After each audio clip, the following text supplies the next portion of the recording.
Good evening, everyone. Please join me for the Pledge of Allegiance for the July 24th workshop. I pledge allegiance to the flag of the United States of America and to the republic for which it stands, one nation, under God, indivisible, with liberty and justice for all.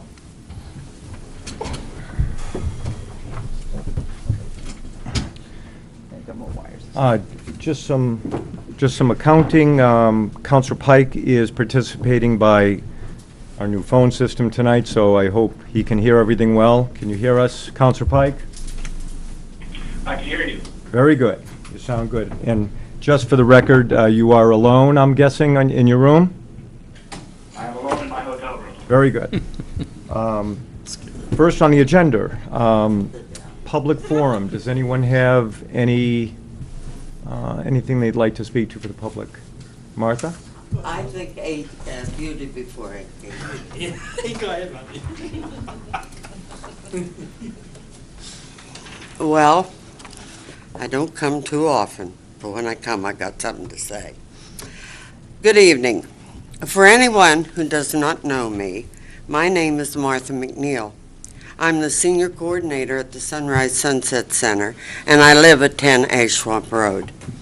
I am here tonight to recognize one of our Newmarket seniors, Ethel McIntosh. Ethel passed away July the 9th at the age of 90.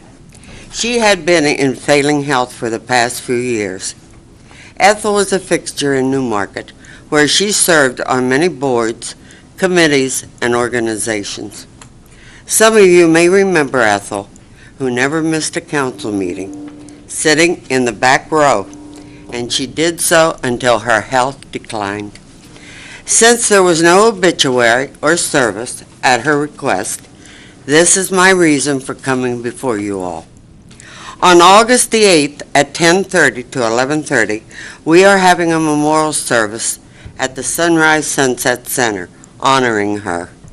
We would like to extend an invitation to you and Ethel's friends to attend. On that same day, Meals on Wheels will be having their lobster luncheon, and you are welcome to stay and partake. There is an alternate if you don't care for lobster, which is chicken Waldorf salad. If you desire to do so, please call Kim Tilton at 659-3150 for reservations by August the 1st. As Councilor Larry Pickering so eloquently put it, money does not fall from the sky. Therefore, Meals on Wheels must charge $8.50 for the lobster and $3 for the chicken Waldorf salad, and must be paid ahead of time. Thank you for letting me speak, and I do hope there will be a good turnout for this memorial. I never miss one of your meetings on TV. I should be in my jammies right now, listening to you in my easy chair at home. But I thought this important enough to be here in person. I commend you all for doing a fabulous job, which at times isn't easy. Thanks again. Any questions? No question, but thank you very much, Martha. Very Yes. nice. Okay. Thank you for the invite. Okay, thank you. Very well done. Thank you.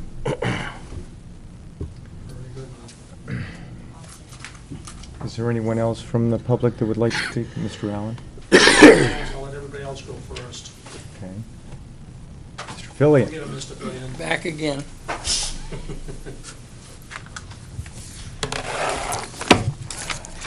Again, talking about I called Steve up today. I thought there might be a second reading on the $10,000 appropriation for the study of the Bay Road sewer and whatever, and I was told that it wouldn't be occurring till the meeting on the 7th, and I will not be in town at that time, so I thought I would present some data that I have accumulated since then that supports my position that I think it's premature for that appropriation this time. I'd like to pass out to the council some items that I've taken from the Underwood Sewer Evaluation Study was done in 2008, which Thank you.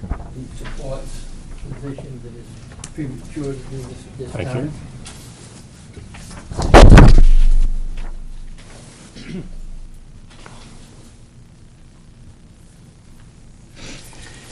This was taken out of this big sewer system evaluation survey that Underwood did and presented in January 2008. Oh boy, I lost my page.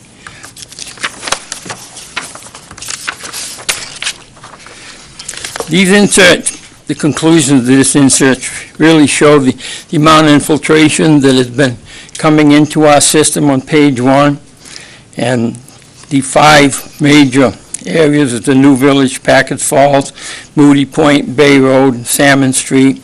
We did do some work on on New Village a few years to get a bunch of sump pumps and whatever out of the system. And these recommendations that were given in January 2008, if you look on the second page, it calls house-to-house inspections. And it said delayed inflow from sump pumps and rainfall really increases in infiltration, and they recommended that a house-to-house inspection program be completed and sump pump removal in order to reduce the amount of infiltration going into both Bay Road and Moody Point. After this report came out, we met with the prior town administrator and superintendent about the implementation of these house inspections. Well, the previous town administrator initially said, well, we cannot go into people's home just to check this. And I said, well, we've always done this in the sewer department. We always, part of our regulations was that we could go in the sewer as part of the condition of people tying into the sewer system and tying into the water system. So he had the sewer superintendent look into it, and after a few months he did find that, yes, their regulations do allow going into the homes to see if there were illegal connections in. It's against the federal law to tie a sump pump into a wastewater treatment system. There's federal law, and this has been brought out recently in Exeter. They brought it out that they have a lot of connections, and they, in fact, Exeter, if you read in the paper recently, they have asked for a 2-year continuation on putting their wastewater treatment plant building to see if they can reduce their infiltration so they can build a smaller plant. And I guess that, I don't know what's happened to it. But anyways, after the sewer superintendent told the town administrator that, yes, we do have, it was the impression among all of us that this would occur. That was 4 years ago, and so far nothing has happened to do this.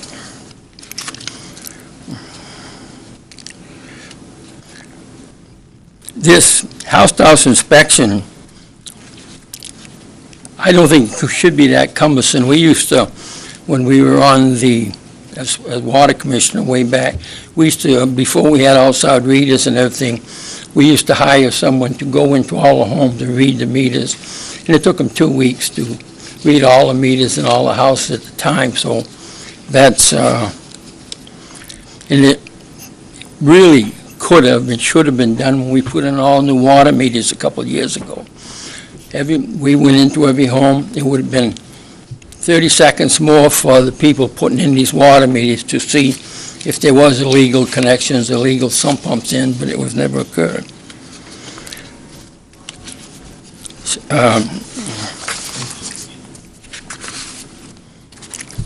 Superintendent put out a memo to Steve Fournier a while back as one of his reasons why he's proposing this forced main. And his memo basically says that, well, we have 500 gallon per minute pumps at the Bay Road treatment plant.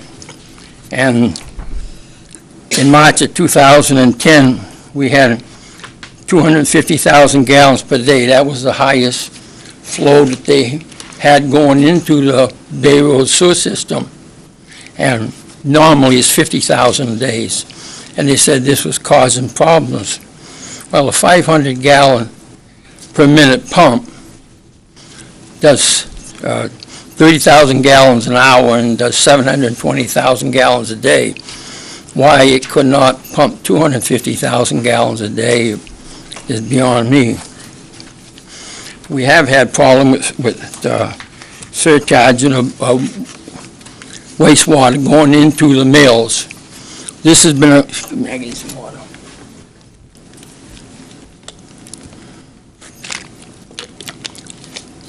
This has been occurring since 1972. In 1972-73, I installed the sewer system connecting the McAllen Company to the town sewer system on Bay Road and Lamprey Street.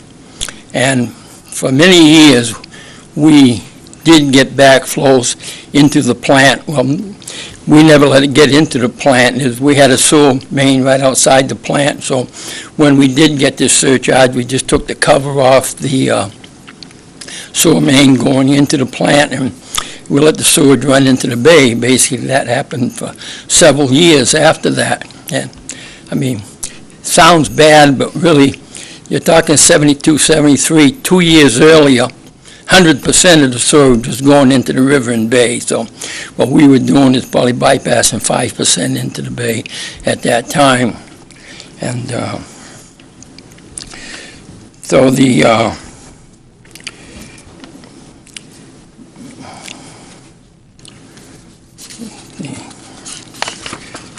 I gotta go back to my other page here. Leo, you're recommending not to do the study because? Basically, I recommend not spending money on redesigning the pumping station and the main across.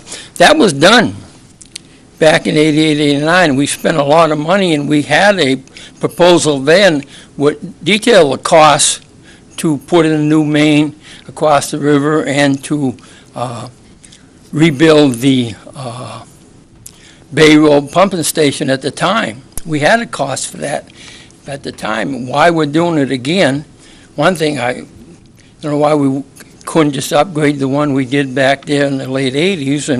And basically, I don't think we should be spending the money on it until we do the house-to-house inspection like this Underwood recommended back then, and see how much infiltration we can get out of this system. I think if we get this infiltration out of the system, we really won't need to increase the pumping capacity of the river.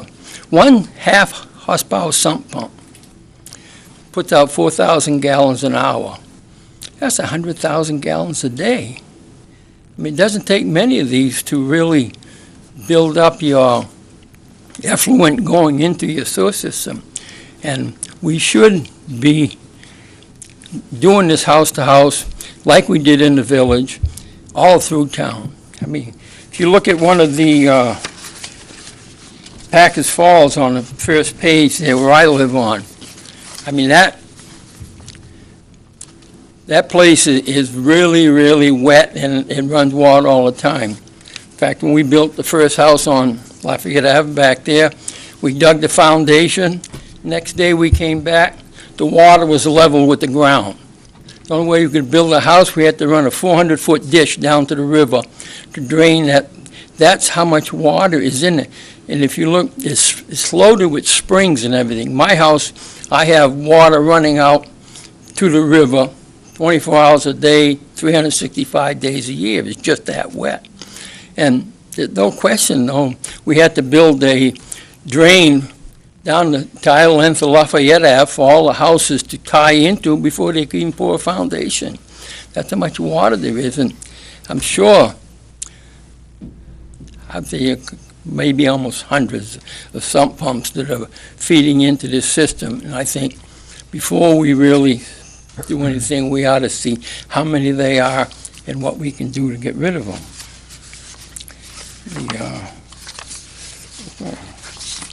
So if we don't do, so theoretically, Leo, if we don't do this study or whatever, you know, we're planning to do, how are we gonna get this information? Or are we gonna just go, you want us to just use basically what we've already got from 89? It's, basically, you gotta hire someone. Don't hire engineers to do it, it's gonna cost you an arm and a leg, but anyone just going to these houses and look at what, like we did in the village, and look how many of these houses have sump pumps and how many of them are tied into the system, and see how many they are and what it takes to get them out. I don't see a big issue of, instead of putting your sump pumps, it's easier for a lot of the homeowners, but you put it out the window and let it run into the yard. What difference is that water running out of there into the yard than water running off your roof during a heavy rainstorm? I mean, it runs off, it goes away. It's just, Counselor Bentley had a question, I believe, and then the administrator, Wasn't much a question as or a comment. I understand and agree with what Mr. Julian's saying. My first year in the council, we spoke about this. Even to the detail that we asked who would be charged with this, and we got into, you know, what if someone won't let you in? Do you need the police to go with the water superintendent, or how is that gonna go? And I don't remember, it just kind of faded away. So we have spoken about it, and I remember some reports saying the need to do it. There was actually some figures of how many they found when they were doing the re-project down to New Village. So I know it existed. They found these pumps tying into the system. And I know it came up and then it faded away. But I agree, it's probably something we want to look at, but I don't think back then we ever determined exactly the procedure of going into these houses, and what if, you know, if someone had asked, well, what if they say, I'm not going to let you in, what recourse do we have? And then they get kind of died, so anyway. it's well, not we the have in first time our it's been water brought up. regulations, which I helped wrote with Ron Bloom many years ago, that, one, you will let people into the house. If you don't, within a month, you'll have a guy out front shutting your water off, and it won't be turned back on for another month. And the problem kind of went away pretty fast. I mean, when you start cutting off people's water supply and won't turn it on for a period of time, and And I don't think you really have to go into every house. I think, for instance, if you went to Packers Falls, and if you got into half or three-quarters of them and found 20% of them had sump pumps, I think you can probably presume that the other 50% probably have the same ratio of sump pumps in. And so it's not, I don't think, critical you get into every house, but if you go Durham side or Bay Road or whatever, you get into half the houses and find 10 or 20% of them in an area have sump pumps, I think you can assume that the other 50% that you didn't get into have it. And then I think once that's done and whatever, I think that should be done before we start spending $10,000 for redesign of a pumping station or sewer main or whatever. I think this information should be done. I think the town council and town administrator, whatever, should direct that this be done as soon as possible before we go into spending a bunch of money doing it. Thank you, Leo. Thank you. Counselor Wright, did you have a This is quick? sort of not a question directed at anyone, sort of it's just a comment, you know. I assume if we were go down this avenue, you'd have to legally send a notice out to these people that your house is going to be inspected for a legal Yeah, sump pump. well, basically, you should but- notify like we did, like Right. you did when you put in all new water meters, Right, basically, yeah. you. But you- here's my main concern is, not that I have anything hooked up illegally to the sewer system, but once I saw that notice, I said, okay, I'm going to disconnect this, right? And then you're going to come, everything's going to be okay. How would it be enforced? I mean, what procedure Well, would we have to? basically, to have a sump pump, you're gonna have a hole in your cellar floor. Right, yep. And a place to put it in. Yep. And if you go into a house and you see a big hole and water in the bottom or whatever, you can presume that someone had a sump pump in there, and there is a water problem. I mean, if there's no holes in the cellar floor or whatever, I think you can pretty well presume that they don't have a water problem and they haven't had a sump pump in. And I'm sure you're gonna find some have sump pumps in, and they're pushing them out the window, like I know a lot of people in our area do. It's So it isn't against the law to have a sump pump in there. It's just against the law to tie it into your wastewater system. And once you find people who have sump pumps in, and you get into, you basically have the problems in the spring. Also in March or April, we get big inflows, whatever. And if you have a problem and you know these 30 houses have sump pumps, and you go around and look at these 30 houses and you say, wow, there's nothing coming out the window here. There's a problem there. No, it's, Thank you. so it's, Mr. Administrator? Thank you, Mr. Chair. I will make sure that we get the answers for this for the next meeting before your vote. On one, what's the legality of us entering the homes to make sure the sump pumps, we can do that. Two, how would we propose to do that if we can?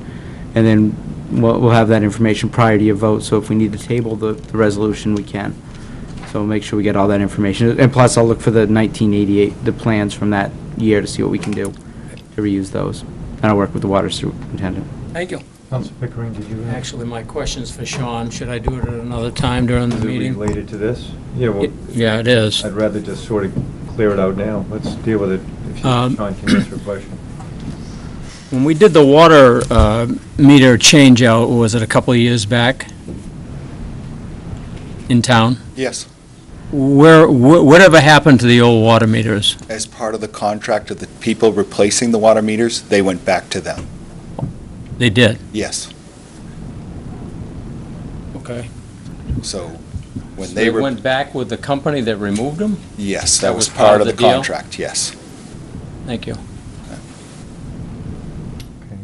Do you have anything else to add to this while you're up there About the, regarding the, yes. like we how have- much is this potentially going to add to the wastewater? Is it going to affect what we're doing with the upgrades, any of that? Effect, In other words, how much is it going to add to the, how much of an issue is this water, this, potentially that's being pumped out to the wastewater? Is it? We've actually done a lot of that work. We've actually gone to Moody Point and put meters in the system to determine during rain events if they have any high flows coming. And we've determined that there's no flow coming from that area. We've also done house inspections down 108. So do we need the study, or? The study that we're paying for is not related to that. This is to upgrade. This is to look into upgrading the 1969 force main that comes under the river from Bay Road.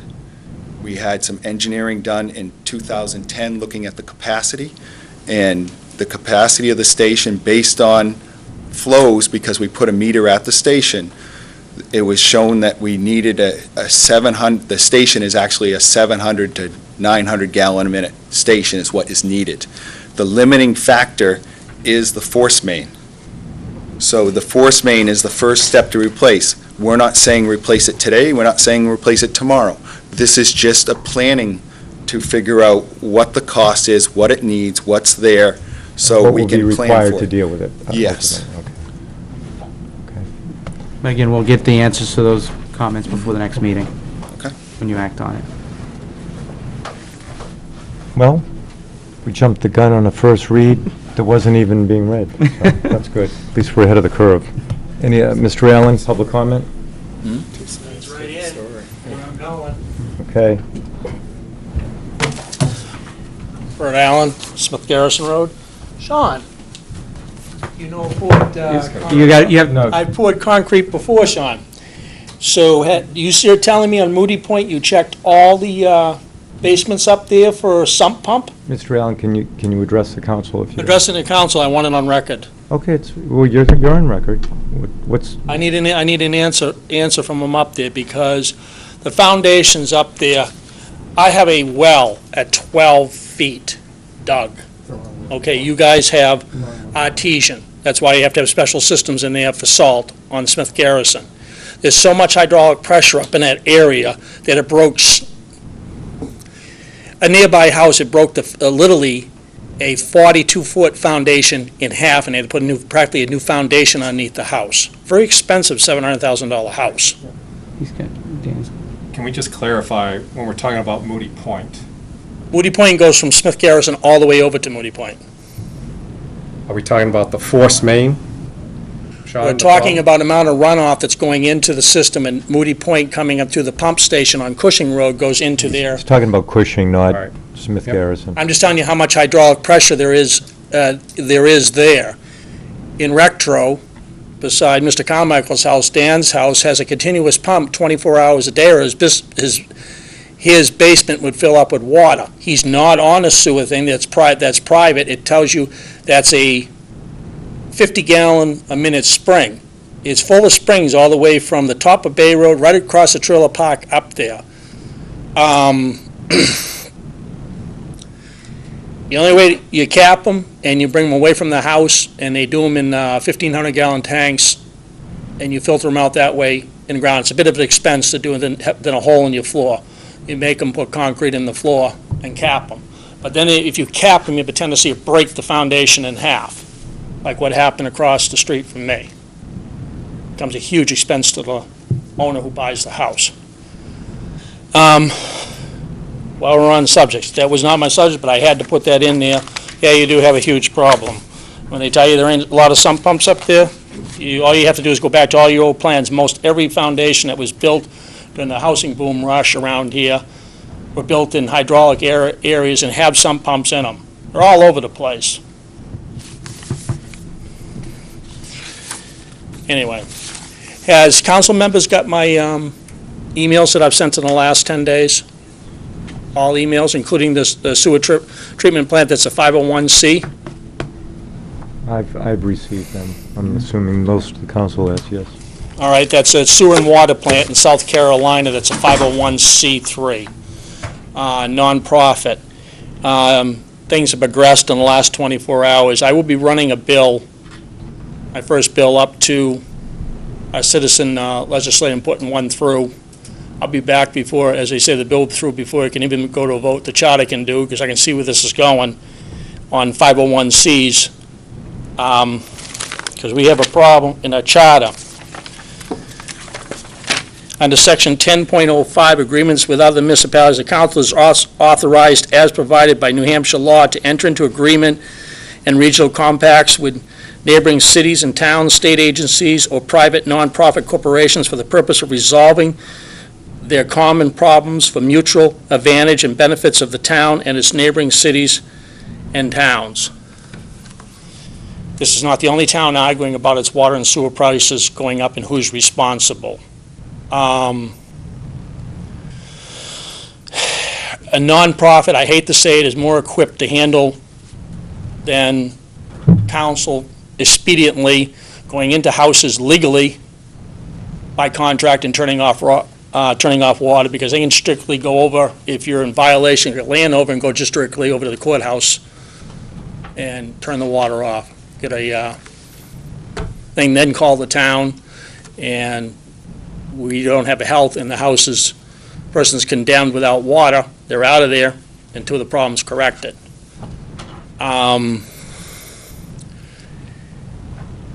This town needs to do a lot more with 501Cs who can take donations in.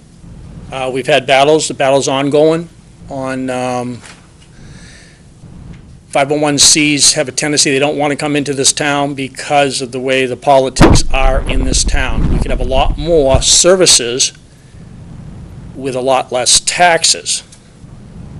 But you have to turn the 501, be willing to turn the 501Cs into doing that service for the town.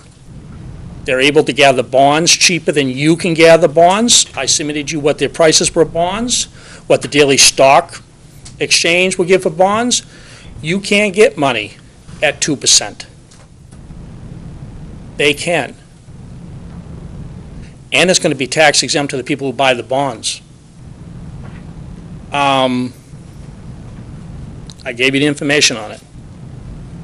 There's a battle going on who can handle services. There's plenty of surveys out there. I can bury the council with surveys that shows the least I saw, 43% more efficient, a 501c against a municipality. 501cs usually never take a lien on a house. They'll work with the landowner. By law, the city and town can only go so far before they have to put a lien on the house if the bill ain't paid. So they are non-friendly government, because they have rules they have to follow. By having a 501c do it, they have more leeway to be friendly to the public when they financially get behind in tough times. All around us, all you got to do is turn the TV on and see what Detroit's going through right now. They're a municipality, 750,000. Municipality, same laws. They're getting out of the business what private corporations, 501c's can do. 501c's do the entire business to the public, to be charitable. They take donations in. They do jobs. I submitted to you the dispatch center, what's happening in Danbury, Connecticut, which has now been installed. 7 communities coming together, and saved them a lot of money. I feel that what I turned into you in the last 10 days, on both water and sewer and dispatching, should go out to the public where they can read it. Let them make their judgment call, and I'm sure other nonprofits will approach the town to try to, if they want to go that way. Your charter says you can go that way. State agencies or private nonprofits, you have the authority and the power as council by charter already. We're sitting here arguing. Mr. Fillion has a lot of ideas on how, because he has so many years into the place, building it from scratch from 1969 forward, in and out of what needs to be done. Nonprofit, they can run and throw, as they say, very quickly, within a few days. You can't run and throw because of laws and complications faster than 90 days. Your labor's too high. Your support's too high. I mean, it's a no-winning game. Okay. That's kind of basically where I'm going with that. So just for clarification, because you brought this up at several meetings, right now, to my understanding, for example, the school can accept donations. I think we had a warrant article last year. Yep. You're talking about not just receiving donations and people taking a tax benefit or break. You're talking about turning town services over to a 501c3, theoretically, organization. With book and page. Excuse me? With book and page on file. So if you happen to have a $10,000 ticket that you have to go up to Concord and cash in, and they're going to take $4,000 of that because the feds are standing right there, you can either designate it to the feds or you can designate it to whoever you want. It has a book and page. School does not have a book and page right now. So you cannot designate your tickets, your lottery, or your winnings on Indian reservations by federal law, unless you're a 501c. I guess my question was, you're talking about turning certain aspects of the town over to a charitable 501c3 in lieu of the town providing those services. Is that what you're saying? Yeah. Okay. Water and sewer. Water and sewer is a special because money can be raised for that a lot cheaper than with the problem coming up for the taxpayers. They also become members of the 501c, and they have a direct voting where there are other people that may pay taxes on their property from out of town or out of state who can't vote. But they can come to that meeting and they can vote when they want to put in more money. Right now they're being taxed without the ability to vote on what to do and just handed a bill. That's where it differs, where a 501c differs from our government. They get a vote. Is there anything else other than the 501c? Do you want to bring I up? wish you would put the 501c information that came in, and I would, the article that you really need to read is Orange Water and Sewer Authority, a nonprofit agency providing water and sewer and reclaimed water services to the Cowborough Chapel Hill community. Welcome to OWASA. We are a public nonprofit agency that provides water and sewer, wastewater, and reclaimed water services to Carbaro Chapel Hill community in southern Orange County, North Carolina. We provide our customers with high-quality drinking water and wastewater services through responsible, sustainable, and creative stewardship of resources and assets with management. On it goes. They can read the Okay. site. And there's also one for dispatch, how the town, We've received them.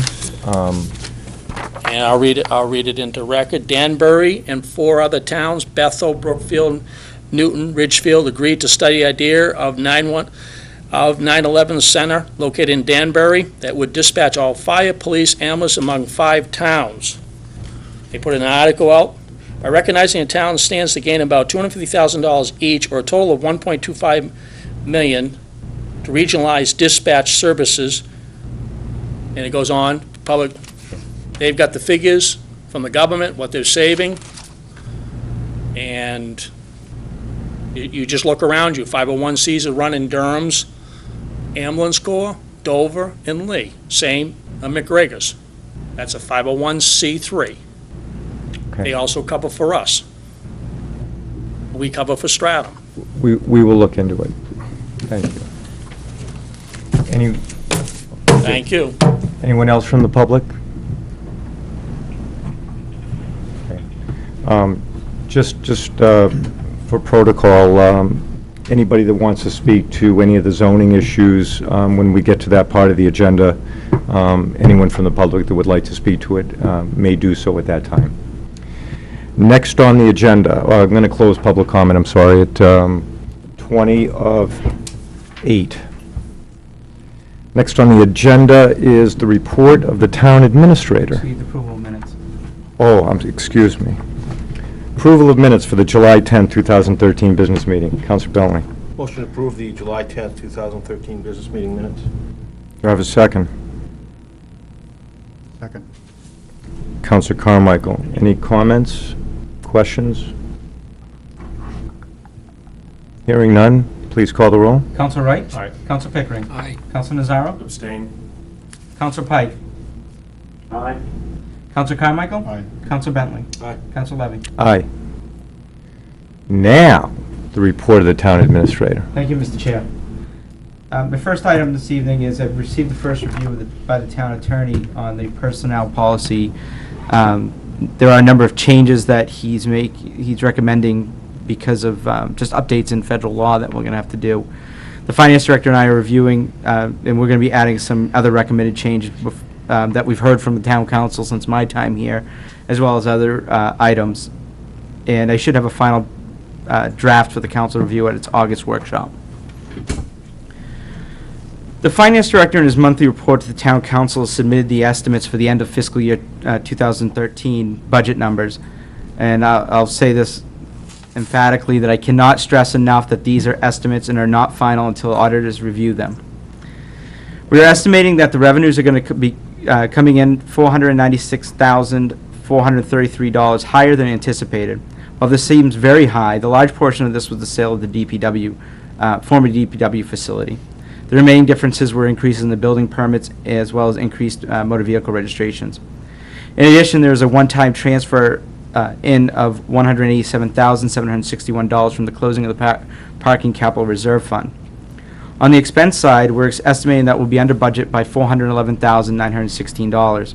This was due mainly to vacancies not being filled during the year in police and public works. These are not reductions in the budget, but one-time savings. So in total, we're estimating $1,077,533 going into the fund balance. This will bring our fund balance to estimated $2,380,246, or 10.5% of our gross budget. Our goal fund balance percentage is 8%, so currently if this all comes to fruition, we'll be about $579,460 above the goal. Again, this is very preliminary, and we are awaiting a review by our auditors. I'd also remind the council that of ordinances that were passed last year, that money should not be used to offset this autumn's tax rate, but can be used to lower the fiscal year 15 tax rate by doing one-time capital projects or using these funds to contribute to capital reserve funds. And finally, on my written report, the committee has been meeting met to interview potential engineering firms on July 9th and 18th for the Macintosh Well Project, and we'll have a announcement on that shortly. But I want to take this opportunity to thank the three councilors, Councilor Carmichael, Bentley, and Wright, for serving on the committee. It was a lot of hours and a lot of research and a lot of studying, and it was just it was very helpful to have you three there.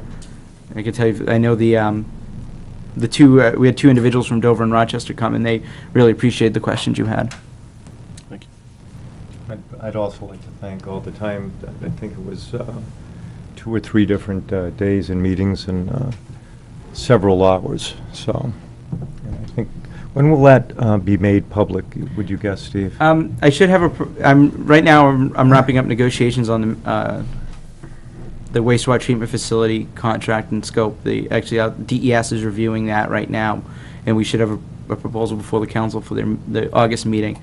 We're still in the preliminary stages with the well, because we just notified them last week, the firms. So.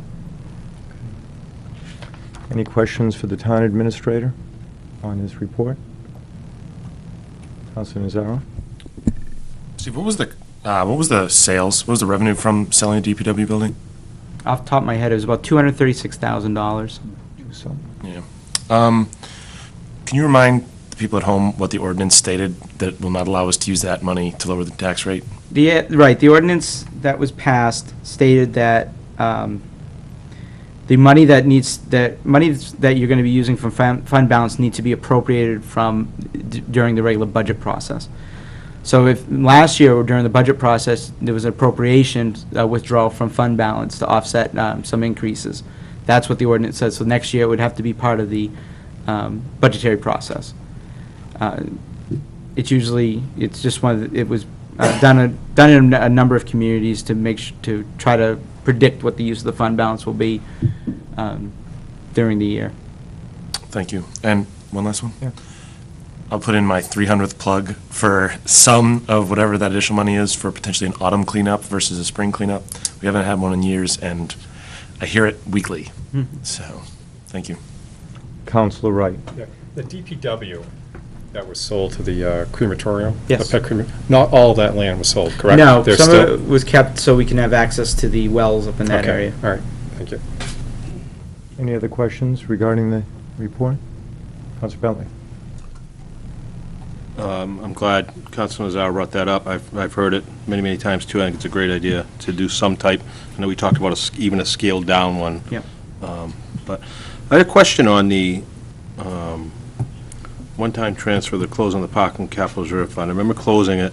I thought at one point there was talk that it wasn't going to go into the general fund, because I know myself, and I thought one other person had talked about part of it going in or saving some to potentially buy some parking areas for the future, that the No. whole amount went in Yeah. that night? Yeah. All right, it was just a dream, a wish. Okay, thank you. Speaking of wishes, since I don't see any more lights, and this probably isn't the meeting to do this, because we really don't know what the final numbers are going to be. But when we do get to the final numbers, my assumption is, and if we use the number that we're given right now, we could vote to suspend the rules and use X amount of dollars to reduce the tax rate if we made that determination. In other words, there is no hard and fast rule that prevents us from suspending the rules, is there?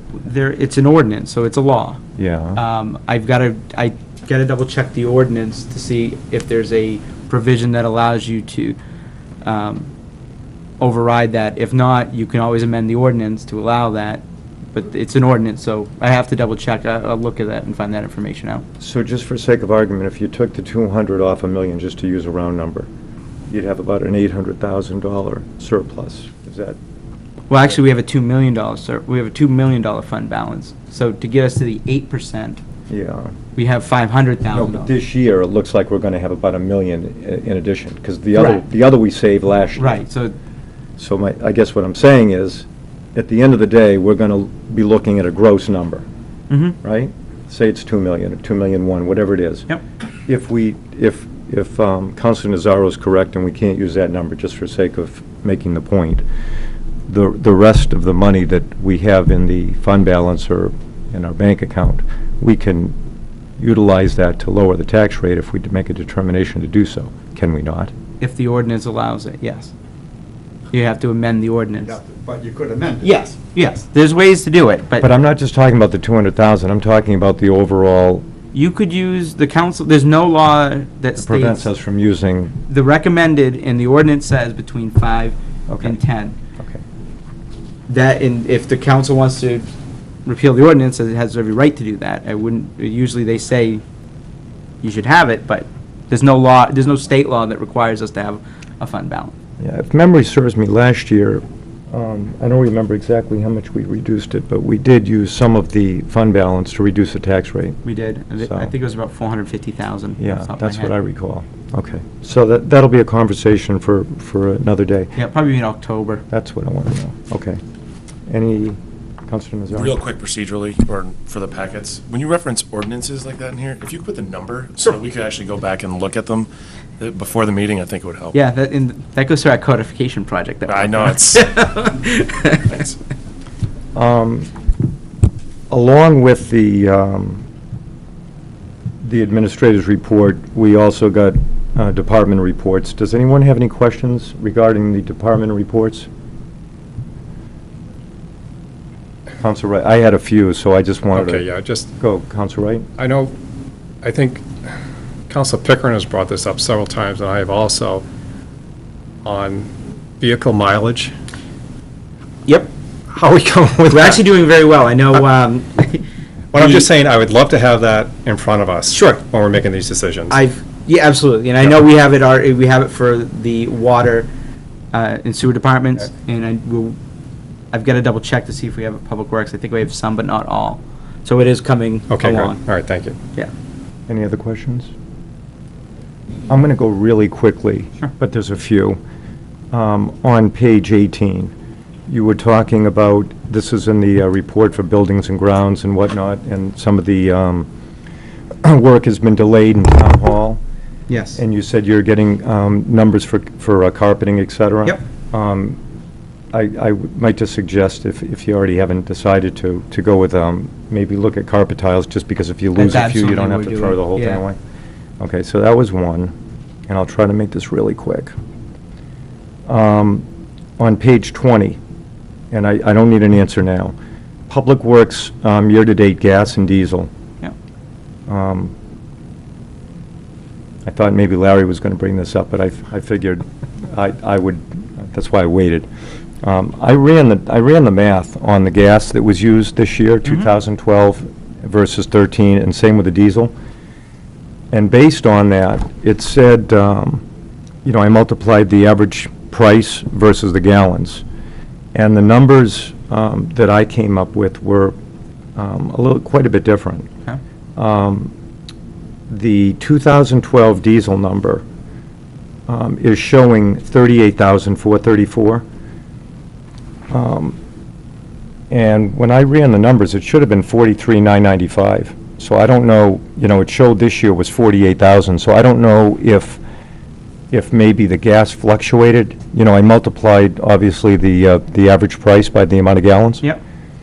So they showed 48,000, but it looks to me like it's 43 if you multiply, the gallons versus By the average? Yeah. And with the gas, and it's not a big deal, but I thought I'd bring it up. With the gas, it showed 63,000, and I came up with 58. I'll find if there was a fluctuation. With diesel, I'm not too sure about that. I mean, gas, we're seeing the fluctuation in the prices now, but I'll double check with that. Yeah, I didn't need an answer now, Yep. I just figured. On page 27, it was just a number that jumped out at me on the water and sewer.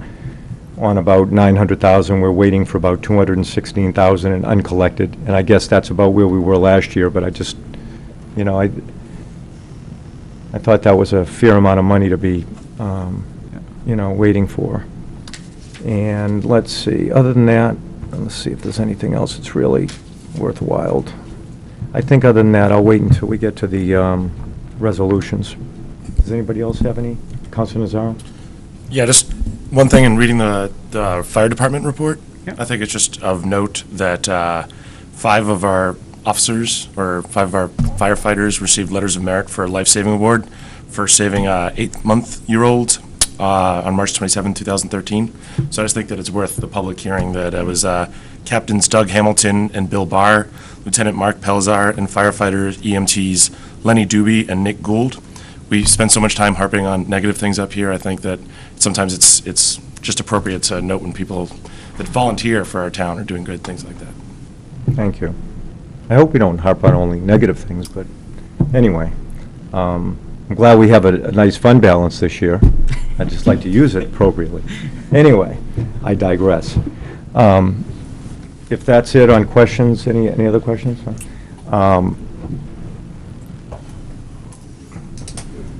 We have a resolution on page 57. Oh, excuse me, before we get to that, were there any council committee reps that want to report on any meetings? Planning, anything? No? Real quick, EDC, Peter Quas, I believe, got back to Steve, and we were going to meet this week, actually, and he was running a little behind, and it looks like we're going to be in August for that meeting, so just for everybody's knowledge, that will be posted, I'm assuming, on the website, and just for the record. Next on the agenda, we have Resolution 2013-14-09. It's on page 57, and the administrator wants to suspend the rules so we can act on it tonight. Do I have to read the whole thing to suspend the rules, or should I just read the beginning part? What I would actually recommend it for a motion to suspend the rules to act on both resolutions, so you Okay. can get that out of the way. So we can do A and B and just get that done? Because we're Right. actually going to suspend them theoretically for the other one, but I'll Right. separate that. Yeah. Okay. So for Resolution 2013-2014-09 and Resolution 2013-2-14-10, do I have a motion to suspend the rules so we can act on them tonight? So moved. Do I have a second? Counselor Bentley seconded. Any discussion? Want to call the roll, please? Counselor Wright? Aye. Counselor Pickering? Aye. Counselor Nazaro? Aye. Counselor Pike? Aye. Counselor Carmichael? Counselor Bentley? Aye. Counselor Levy? Aye. So now, I'm going to read the resolution and then we can discuss.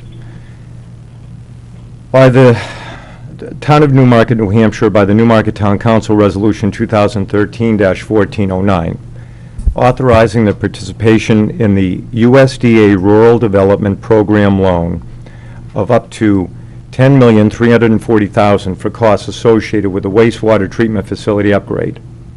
Whereas the Town of Newmarket has been approved by the United States Department of Agriculture, Department of Rural Development, to receive a loan for the wastewater treatment facility project.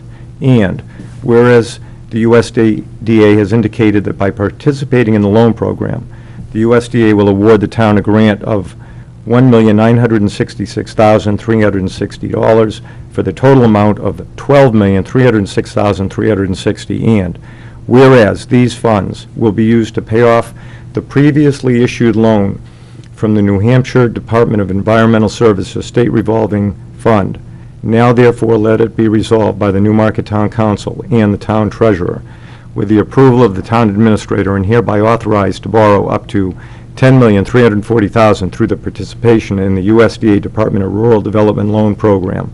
First reading, July 24th, 2013. Discussion. Would you like to go over it a little? Sure, I'll go over Go both ahead. of them. Please do. This has been a long time coming. We've been working with the engineering firms, as in the Water and Sewer Superintendent Sean Gregg's been working very diligently on this. We've been notified by New Hampshire DES and Rural Development that we've been awarded 2 grants for our wastewater treatment facility. And in order to maximize the amount of funds we can receive, we're actually going to be pursuing both loans. And both agencies have signed off on the process. We've been going to Concord and meeting with them to hammer this out. So I just want to go through the process and how this is going to happen. The town will issue notes in the amount of $14,100,000 through New Hampshire DES State Revolving Fund. This will allow us to begin the projects through construction. The interest rate is 1% until substantial completion of the project. Of this, $14.1 million, $1,762,500 of the principal would be forgiven, so we get a grant for $1,762,500. We would then have to only repay $12,337,500 of the loan. Rural Development then would indicate that they're going to award a loan of $10,340,000 with an interest rate of 2.75%. Just for the record, if we stayed with the state revolving fund, the interest rate would be 2.78%, I believe, the last I saw. So it'd still be, if we stayed the whole length. Then that loan through rural development would be 30 years. In addition, they're going to award a grant of $1,966,360. This will total our rural development amount to $12,306,360. The rural development loan cannot be in place until the project is substantially completed. So basically, we wouldn't have, if we didn't go for the state revolving fund loan, we would have to fund the construction costs. We would use the amount from rural development to pay off DES. So ultimately, we're going to be borrow is $10,340,000 of the $14.1 million project. So we're going to be reducing the tax. The cost of the rate pay is $3,760,000, or about 26.4% of the estimated original project. The reason why I'm asking you to suspend the rules is that this closes at the beginning of August for the rural development, and it's a very competitive and difficult situation to go through. Rural development has been working with us diligently. They're actually trying to get us more money by going to a pool in Washington of funds, but it wasn't successful. So they were able to give us all these funds from the pool they have locally. So again, it's a great opportunity to have the seed money to begin the project with principal forgiveness with the grants, and then have money to pay it off at a reasonable interest rate for 30 years, and then get additional money to pay off even more of it. Okay. Good? Good. Any questions? Just, and the interest rate stays at 2.75? Yes.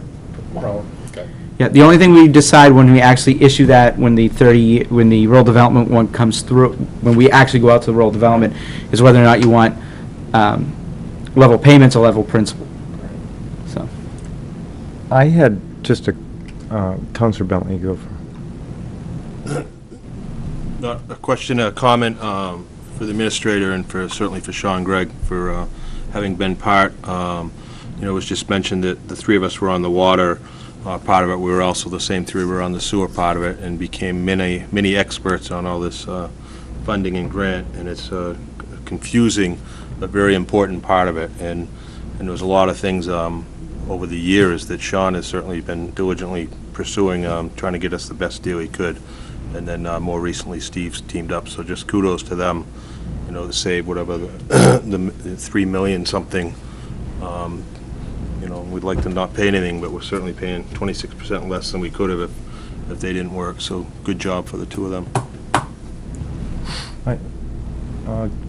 I have a couple of quick questions about it. We're going to be taking out a loan for $14.1 million, correct? So my question basically is, if we don't need the 14.1, if there's some cost savings associated with the engineering, et cetera, and we should need less money, should we be paying interest on a higher number, or how does that exactly work? Like, what if, I'm just hypothetically, what if the project comes in at 12.5? Mm-hmm. And obviously, we don't need to pay interest on another 2 million. We don't need the money. How does that work? It will be reduced.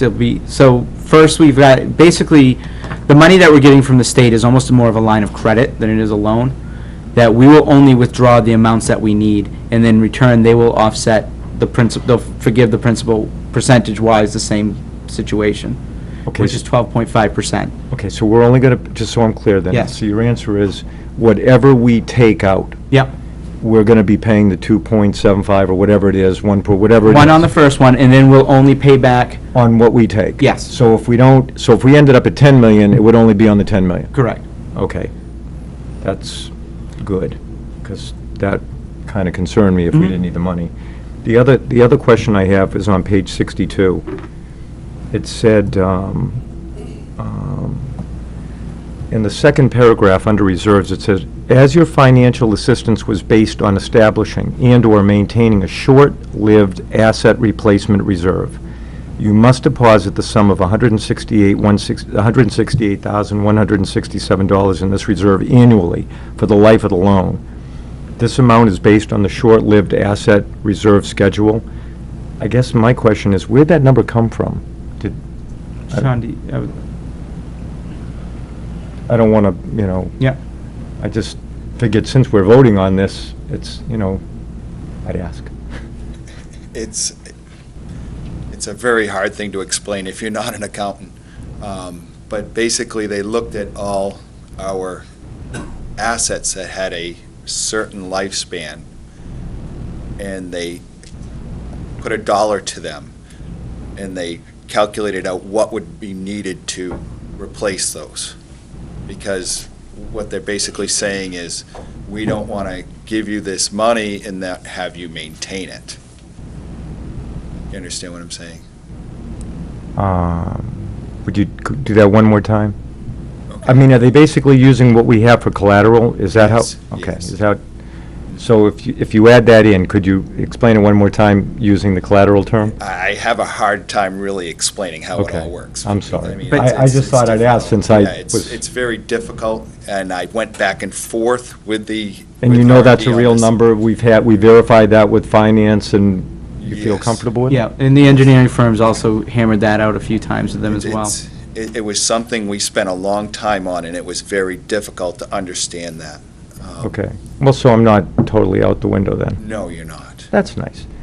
While you're up there, because that'll suffice, it's basically what we have for assets is they're theoretically using that as collateral. Is that sort of the answer, kind of? Yes, A that little bit. is, and in the long and short of it, that And is and quick, my understanding is fund balance could be considered that. correct. It's not like we're appropriating cash every year. We just need to make sure that level of fund balance is kept in the enterprise fund. Oh, well, as long as they don't take town council chambers. Yeah. we'll be okay. Have you seen the runs? Have you seen the cats? It's setting aside money, showing money for those short-lived assets.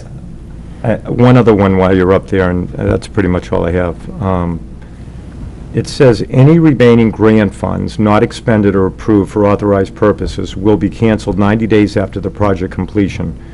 Prior to the cancellation, it will be notified by rural development's intent to cancel the remaining funds. So, my notation was, any remaining funds are going to, well, I'll just read it. Any remaining grant funds will be applied as an extra payment on the rural development indebtedness. Could you explain that to me? Because I was a little foggy when Sorry, which page again? I'm on page 61. It's right above applicant organization. Yep. It's the paragraph above it. It says, any remaining loan funds will be applied as an extra payment on the rural development indebtedness unless other disposition is required by state statute. So when I read all this, which was rather intense, what I was trying to get to is, if we potentially borrowed more, back to my original question, if we borrowed more than we may need, is that addressing that, or can you explain that? Yes. That is. That is exactly what that is. Exactly what it's addressing. But the thing is, since it's the rural development one, we're paying off exactly what we had for construction costs. We shouldn't have that come into play. Well, that's why I was confused. Yep. Because That's exactly basically, it. if we're only paying the invoices, how could we have extra That's money? right. But they have to put that in as their warning in their letter. Okay.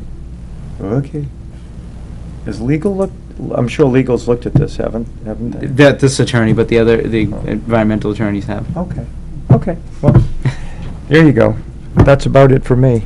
I thought they were kind of important issues. I think. Oh, I'm sorry, excuse me, Counselor Carmichael. That's it for you, so that's fine, right? I'm sorry. Steve? Yes. When you were up the meetings there, can you explain to the people that the engineering people were with you and their financial people were with you? So, I mean, it made it a little easier for you people with the numbers, I mean. Right, absolutely. There was, I know it's hard to explain, because when you explained it to me at the meetings, it was, right, yeah, we sat there and it wasn't, there were representatives from rural development, there were representatives from the state DES. The engineering firm was there, plus in situations, we had engineering firms which had financial experts as well, reviewing all the documents.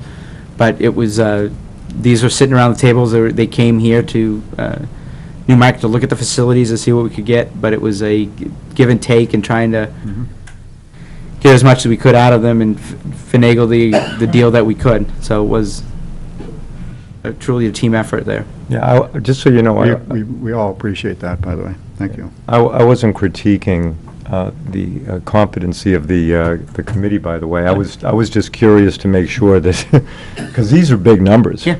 And, you know, I just wanted to make sure whatever it is we're, you know, paying for interest and whatnot is, you know, has been gleaned by someone. We've all had, when we sat at a meeting, and we all had our spreadsheets and brought them all out, and we've all done them all ourselves and make sure the numbers all add up the same. And as soon as we lock in, as we sign these agreements, those interest rates are locked in. Right. If the interest rates drop, we get the lowest interest rate.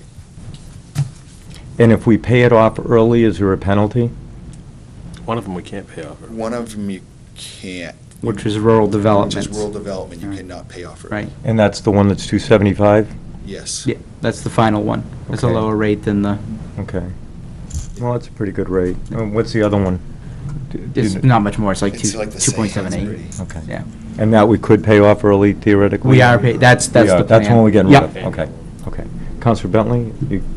No, I just wanted to reiterate what Council Carmichael because what Vic has shown, Vic did this for 35 years, that's all he does, correct? Yes, So the engineering correct. firm has, I think it was more than 35 years, but all he does is this. So I think every T was crossed and every I was dotted. It's a great point that Council Carmichael brought up, that, you know, they're experts, and they fought hard to get everything we could get, along with our own people, obviously.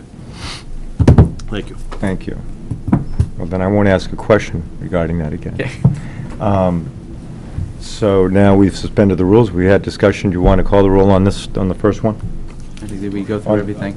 Oh, Did you I thought we make a made- motion to accept? No. No. Oh, we didn't Just make- suspend the rules. Okay. Yeah.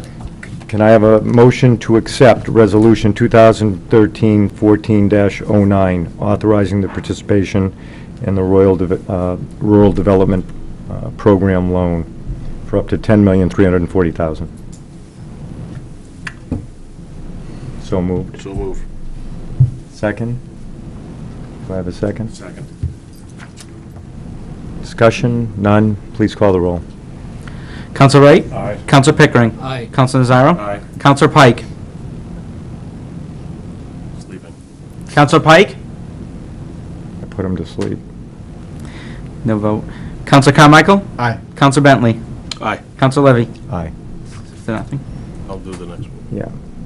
Motion to approve Resolution 2013-2-1410, authorizing participation in the State of New Hampshire Revolving Fund, SRF, loan of up to $14,100,000 for costs associated with a wastewater treatment facility upgrade. Second. Discussion?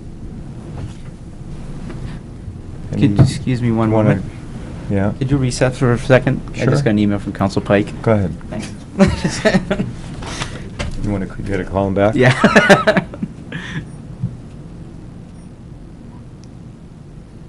Now we gotta get his number. We've lost him. Yeah. His headset died. The dollars were dizzying.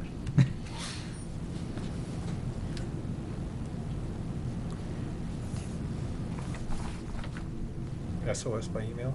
Yeah.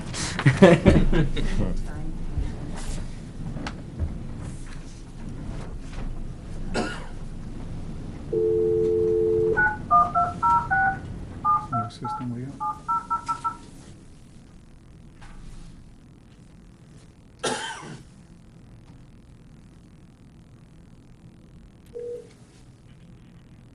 Good evening, thank you for calling the Edgewater. This is Gavin. How may I direct your call? Yes, may I have room 268, please? We know he's All legit, he's town in a hotel. rooms. Name it for further reservations? Pike? Just one moment. We're going to put it on the Rural Development Loan Rotating I'll send you now, sir. Thank you. Loan Program. You're welcome.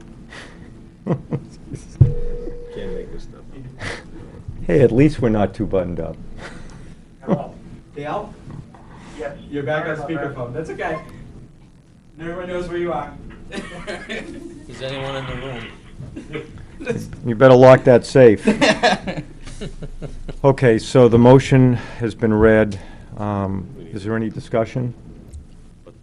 Well, Are we gonna bring up the last one? well, we already suspended the rules, so. do No, we have to- actually, there was a vote held on the other one. Right. Counselor Pike, when did you leave the discussion? It was back when you were still, I think, it was probably about 3 or 4 minutes ago, 5 minutes ago, you were finishing up talking about the loan amount. Do you want to vote for I it? think you were nearing the end of that part of the discussion. The 14 million loan for the water treatment engineering. They've already completed the vote for the first resolution. Did you want to register a vote on that one? Not unless it's needed. If you have an answer, then that's fine. Okay. Then we'll have the second resolution. So the second resolution's been read, just for the record. Yep. Is there any discussion on the second resolution? Seeing none, you want to call the roll? Counselor Wright? Aye. Counselor Pickering? Aye. Counselor Nazaro? Aye. Counselor Pike? Aye. Counselor Carmichael? Aye. Counselor Bentley? Aye. Counselor Levy? Aye. Motion passes. The first one was 6-0 with, I guess, an abstention, and the second one was 7-0. Next on the agenda is, actually, from a procedural standpoint, do we have to have a motion to suspend the rules or take this off the Take table? this off the table. Okay. Does someone, it's ordinance 2012-13-02. It's on the amendment to section 1.04 zoning map. It's been read multiple times and discussed. Does someone want to make a motion to take it off the table? Make a motion to take off table ordinance 2012/2013-02. Do I have a second? Second. Any discussion? Seeing none, please call the roll. Counselor Wright? Aye. Counselor Pickering? Aye. Counselor Nazaro? Aye. Counselor Pike? Aye. Counselor Carmichael? Counselor Bentley? Aye. Counselor Levy? Aye. 7-0. Now suspend rules? Now it's just off the table, so you it's can off the discuss it. Yeah, we don't have to suspend the rules to vote on it if we take it off the table, do we? You're just discussing it tonight. If you vote on it, you'd have to do that. Okay. So, should I set this up? Yeah. Basically, go over it a little bit? And then we'll have public comment, and then we can go from there. Just for a little bit of background, this was brought up back in February. It is the changing, the proposed changing of the M2 district and the downtown. As a background, and if anybody wants, we have made copies of the amendments, and they're at the front desk if anybody wants to look at them. After the last meeting we had, and tonight, I'm glad we have a full council, with Councilor Pike obviously participating by phone. There were some unanswered questions that I had, and I think other people had as well. So I called Greg Michaelitis from Ty and Bond. Background is civil engineering, was a partner at Appledore engineering firm, and is now a vice president at T and Bond. I met Greg when I was at the Pease Development Authority Board, and I figured I could get some questions or answers to some of the questions that I still had. And I have proposed 3 basic amendments, which everybody should have a copy of.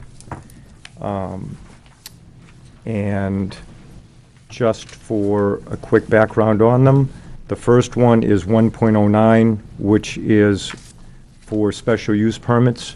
And correct me if I say anything incorrect, Diane. Presently, the ZBA deals with special exception type issues. This is going to go to the planning board, and based on that, Greg gave me some thoughts and ideas from other ordinances, which are basically, and there's just 3, site suitability, external impacts, and fiscal impacts. And the rationale is on the bottom for anybody's edification. And we can put it online depending upon, you know, where the vote goes. But the reason this was put in was essentially to give the abutting property owners some language in there to protect their land valuations, et cetera. And this is typically an easier threshold to get approval from the planning board with something of this versus doing the ZBA where they have 5 conditions that are pretty inflexible from my understanding. Is that more than roughly correct, Diane? Okay. The second amendment is 2.02 for the M2 district, and it was actually pretty minor revision to the language that was used. Rather than using the term may, I put in shall for three units or more for a fiscal impact study or for a market analysis. And the size of the multifamily residential condos was to be at 1,200 feet with no more than 2 bedrooms, and for apartments it was 1,000 feet with 2 bedrooms as well. The rationale for this was essentially that the Mayberry, and I'm just paraphrasing, the Mayberry study showed that there's a negative tax impact of about $1,300 to $1,500 per unit, depending upon how much, how many bedrooms, which proposally used. He had 3 different, not proposal, but he had 3 different studies that he used. So we used the one in the middle. The impact study would obviously make sure that the commercial on the first floor would make sure that this would be tax positive for the town, which I think is pretty important if we're going to make this kind of a change. And then, because people were concerned about the valuations of properties, I went online and I pulled up 2 bedrooms at 2 different complexes, both of which are in the Bennett Way area, and I think they're very consistent throughout the town. 2 bedrooms go for between $980 and $1,275 at Cherry Hill, and between $875 and $1,450 at the Cheney condos, or apartments. And that is also consistent with a study that was done for the entire state of New Hampshire that just came out. And I also provided that to Steve, and I think Steve forwarded that to the maybe you didn't, but it was a study that was done for the entire state. If anybody wants it, they can have it, but it's a survey that was done. And lastly, the last amendment was 7.02 for mixed-use development. And that one goes to any existing commercial properties that are going to add 3 or more residential units have to show that it will not have a negative fiscal impact from current tax revenues that are coming in at the town. So consequently, if someone has something that the town is receiving X amount of tax dollars, if either condos or apartments are built, the goal is obviously not to be getting less revenue for the town or tax revenues or fiscal impact.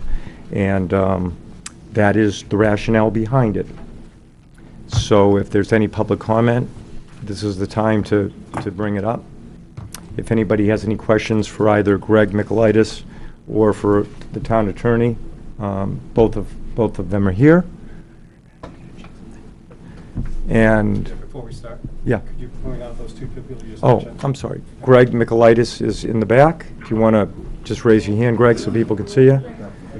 And John Radigan is in the front row.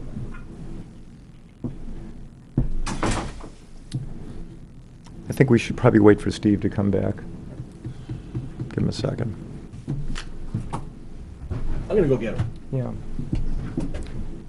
Do you want to take a 5-minute break? Anybody want to take a break? No? Okay. We'll just wait for him to come back.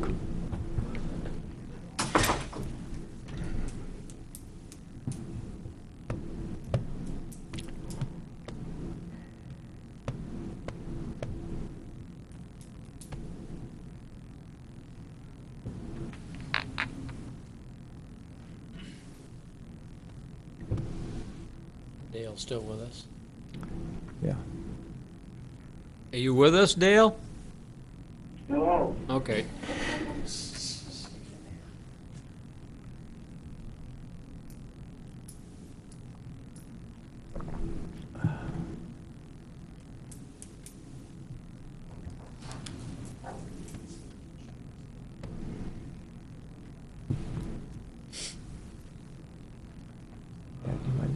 If you want to see these, you might want to show them to people who might be interested. Pull those offline.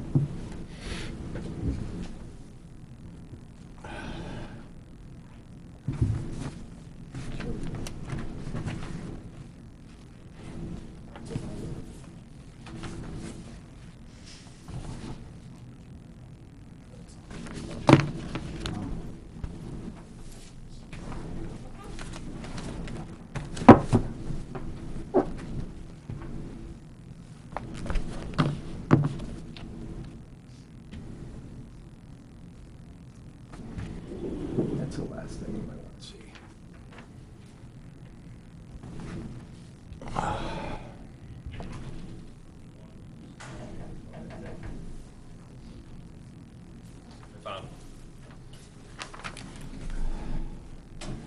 Did we scare you away? No, there was a technical difficulty on the internet streaming. Not as steady as it was earlier.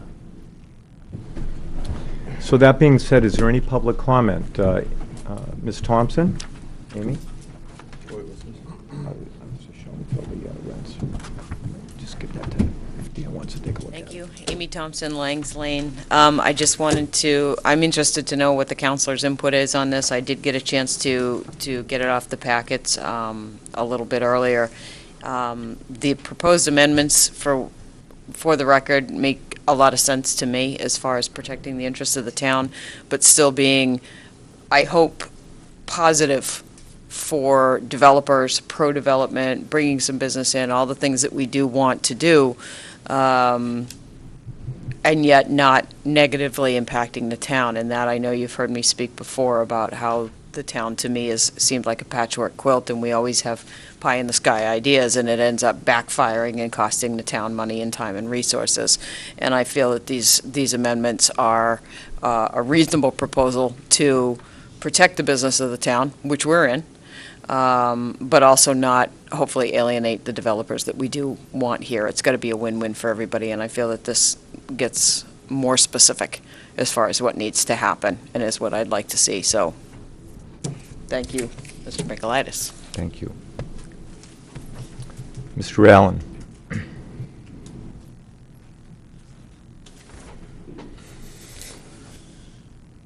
One particular zone of the M2 up by Spring Street is very much for it, as long as they can pick up some public parking off of this for both the library to make it more self-supporting and the soccer field to make it more self-supporting would be very beneficial. Some of the projects that are opposed over there, any that would give some street parking nose in for their developments, they're all for it.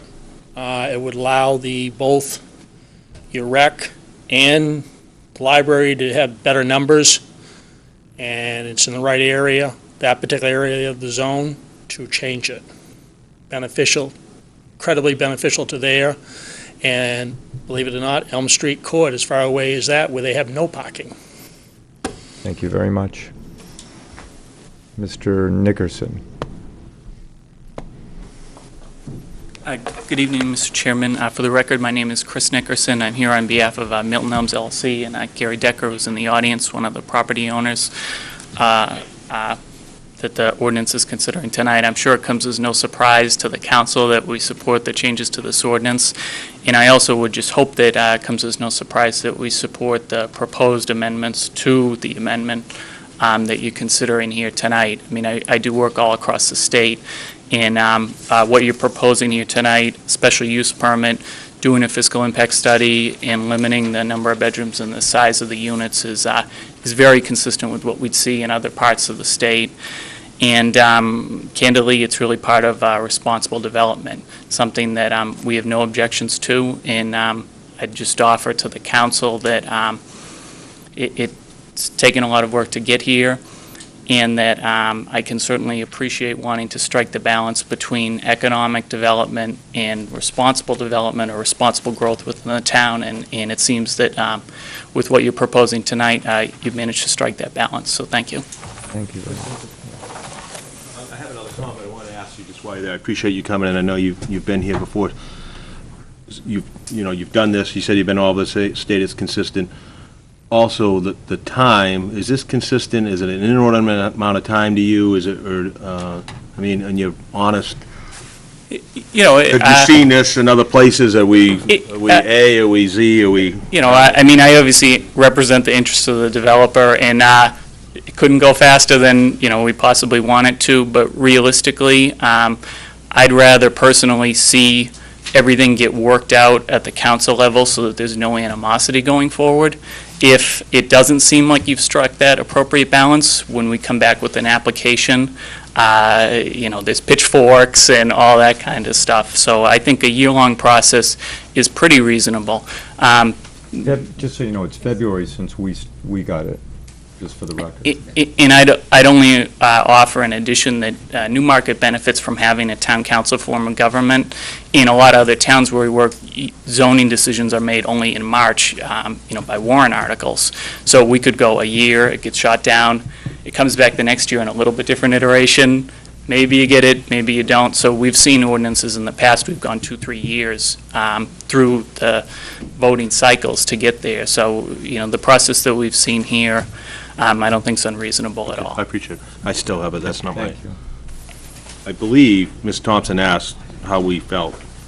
Was that your opening comment? And I just want to say a few things. Number one, I believe also, I know Ms. Shelton was very involved, working, getting some answers recently, Mr. Chair, and I think that's the spirit of what we're trying to do is get everyone involved and a give-take and not all or nothing. I was one of the ones a while back that said if it's good, it'll be good in, 3 months or 3 days. We just need to get the kinks out of it.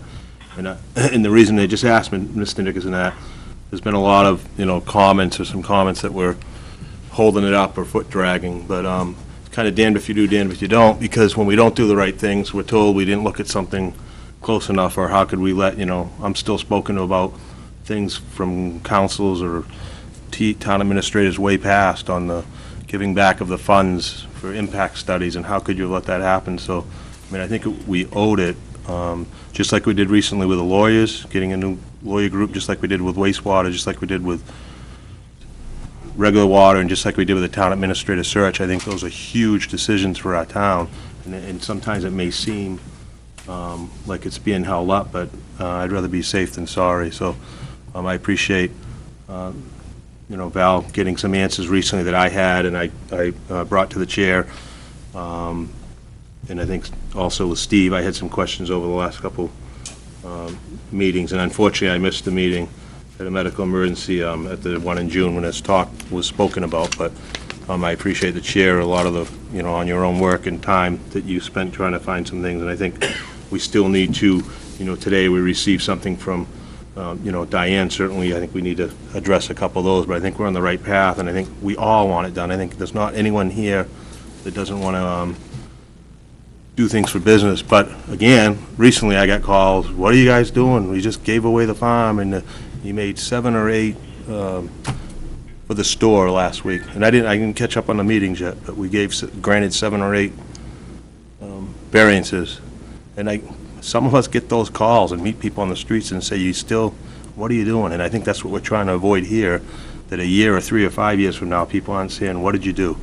So anyway, I'm going to jump off my box, but I wanted to say it. Quick procedurally, if you could speak up, because Council Pike needs to get the microphone as well. Yeah, I just want, is there anyone else from the public that would, Mr. O'Connell? Jerry. Jerry O'Connell, 26 Grant Road.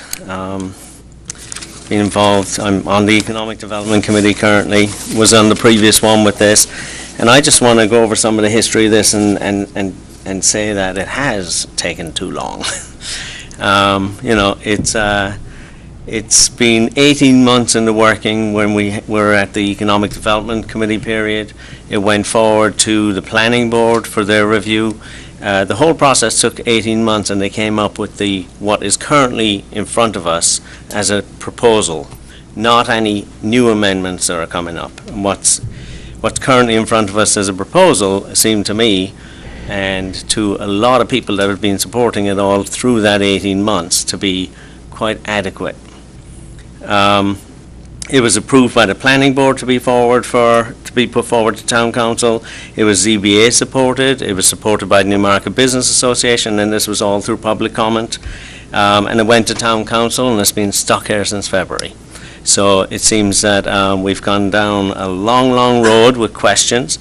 Some of the questions that have come up previously in the first hearings are not the questions that are coming up now. So we've kind of gone on and on. And I personally feel that taking it off the table, you should vote on the present proposal as it's put forward without any amendments, because you put those amendments in and it starts going down back to planning board, back to public session, and then it takes too long. I wouldn't guarantee that it's going to be done next month or the month after if we keep going backwards.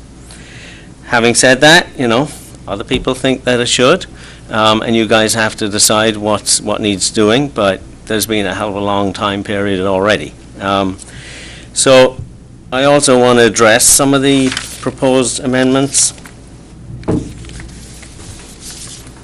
So, first of all, on 1.09, where we're putting in site suitability, external impacts, fiscal impacts, etc., there's a note at the bottom that says, a special use permit is typically easier to obtain than a special exception from the zoning board. And outside of what's on here, I could care less about that.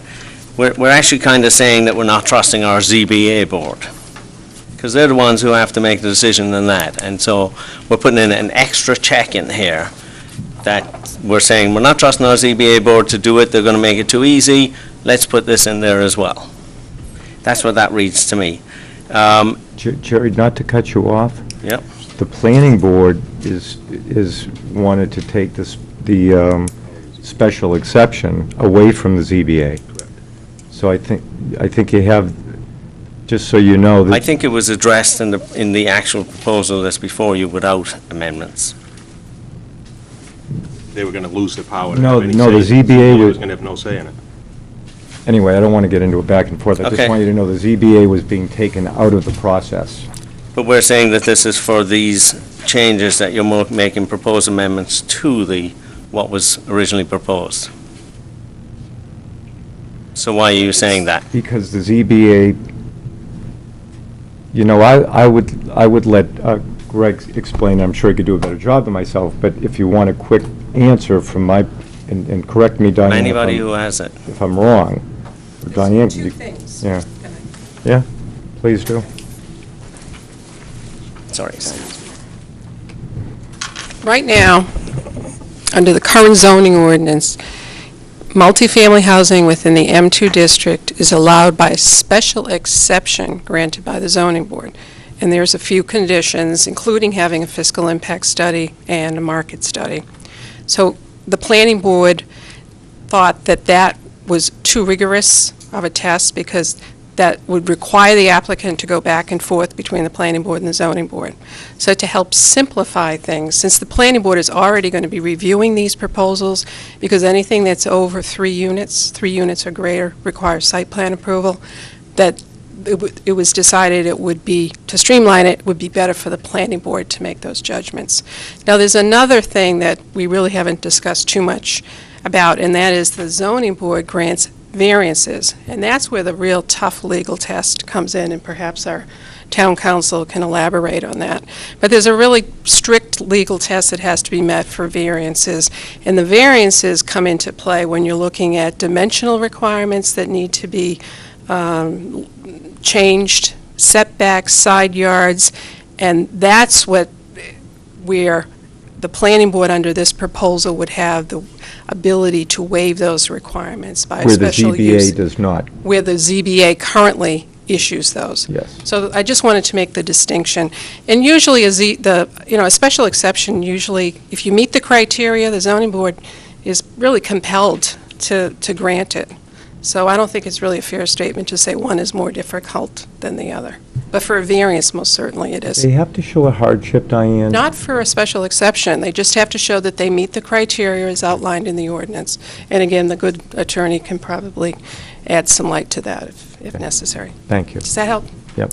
I just wanted to clarify that Right. we So didn't it's already we didn't take it covered. away from the ZBA, just, And I'm not saying you did, but I'm not saying anybody did. What I'm saying is that it was already covered in the current proposal before you that you're looking to amend now. So I'm not sure why you're saying you need the additional check here. okay, thank you. Which is what these seem to be proposing.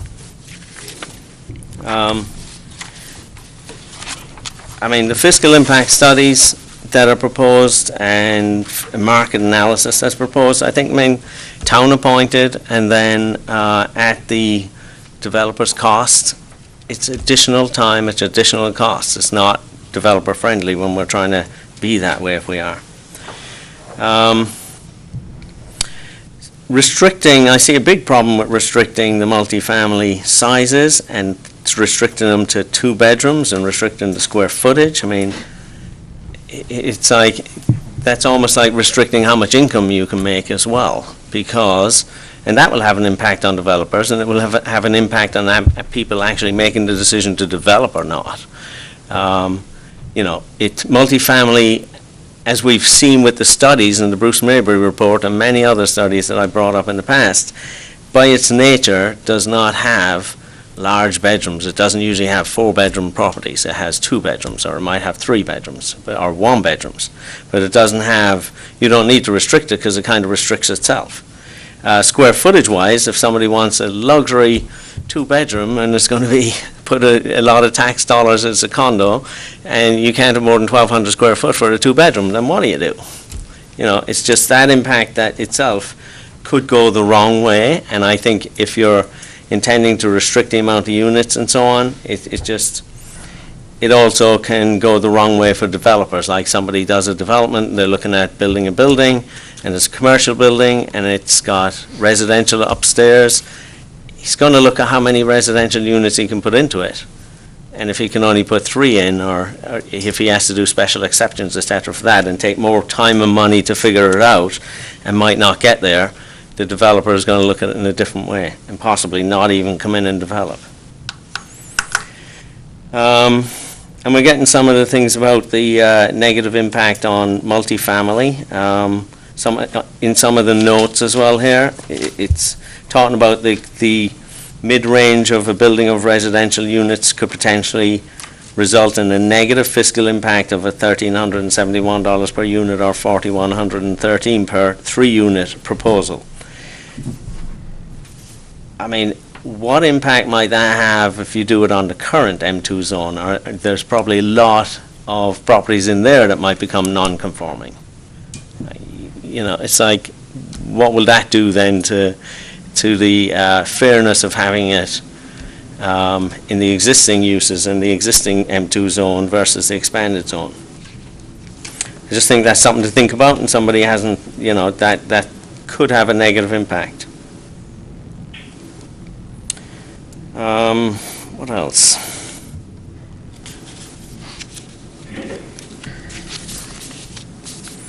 For the, so I see the biggest 2 things here is the restricting the multifamily to 1,200 square foot and restricting the residential condominiums to 1,200 square foot, and also not more than 2 bedrooms. I see that as being a problem. And then if you're looking at existing commercial properties in the zone, they should not add 3 residential units or more unless it can be shown as a fiscal impact study or market analysis as well that they don't have a negative impact. I mean, that's also another thing that goes on, adding cost to a developer. Another thing on the notes here as well is talking about how Mr. Maybury mentioned in his presentations, etc., to offset that the commercial does it. I want to note, going back to some of the comments that Val Shelton had said in response to that same question a couple of meetings ago, and I think she said something along the lines of that it's clear that mixed-use properties, whether they're multifamily and commercial, they give more tax dollars, that the mixed use is taxed higher and gives more taxes to the tax base, it increases it. The unintended consequences of reducing density from 6 units to 4 per acre, and from reducing the density here from a minimum of 3 units, etc. If you're going to go down that road, it draws down the tax base. There's nothing limiting this to 3 units. Well, there's fiscal studies and impacts and so on. Any developer's going to do anyway. Yeah. Which but there's no they'll do limit. it themselves beforehand. Yeah. But there's, just Now so they you- have to do it because by a town-appointed person. I just want to be clear though, Jerry, no one's limiting this to 3 units, just so you know. And I'm saying that like part of the impacts and the impact studies and fiscal studies that somebody has to do will itself negatively restrict it. Just for the proposed amendments, I just want to ask, like, you had said as town council chair that you had taken it, well, it seems like you've taken it upon yourself to have Mr. Michaelitis do these proposals. How many of the town council, were involved in that decision, and who's putting it forward? Who's supporting it? I wanted to get additional information, and I made a phone call, and I didn't ask anybody to subsidize me. I Okay. did it because I wanted to get more information so I could make an informed decision. But it's now a proposal that's coming in forward Well, in that's an front of amendment everybody. that I brought forward. Okay. But And that's so, to my- did to my any of the other town council members have a say in that, or not? Well, I shared this with everyone, last week. I forwarded it to Val Shelton. I called the chair of the planning board, Eric Boderman. I sent it to Steve to forward to the planning board. I sent it to everyone. I didn't withhold it from anyone. Steve forwarded it to Diane. Diane gave us comments. And that's something that's perfectly okay to do? Well, I think if you're telling me, as a citizen, as well as a counselor, that I don't have the right to inform myself, I'm not telling you then I that. think that's going to be a pretty hard test to I'm not telling you that. I'm just saying that proposed amendments, my understanding was that, there had to be a decision to put forward those proposed amendments. well, that's what we're doing here tonight. Even Okay. a citizen can make a proposed amendment. Yeah, I mean, if they don't want to, if the council doesn't want to go forward, they don't have to. I wanted to do the best I could with what I had to work with, and, I felt that I didn't have enough information. Okay? That's fair enough. All right, thank you. Yeah, let's wrap this up, Mr. Allen. Yes, please. I'm in support of this. He brought up he opened the door to some particular issues, okay? Change of zone. One of the reasons why the zone is being governed on size is the apartment size, which nobody mentions, how much traffic flow.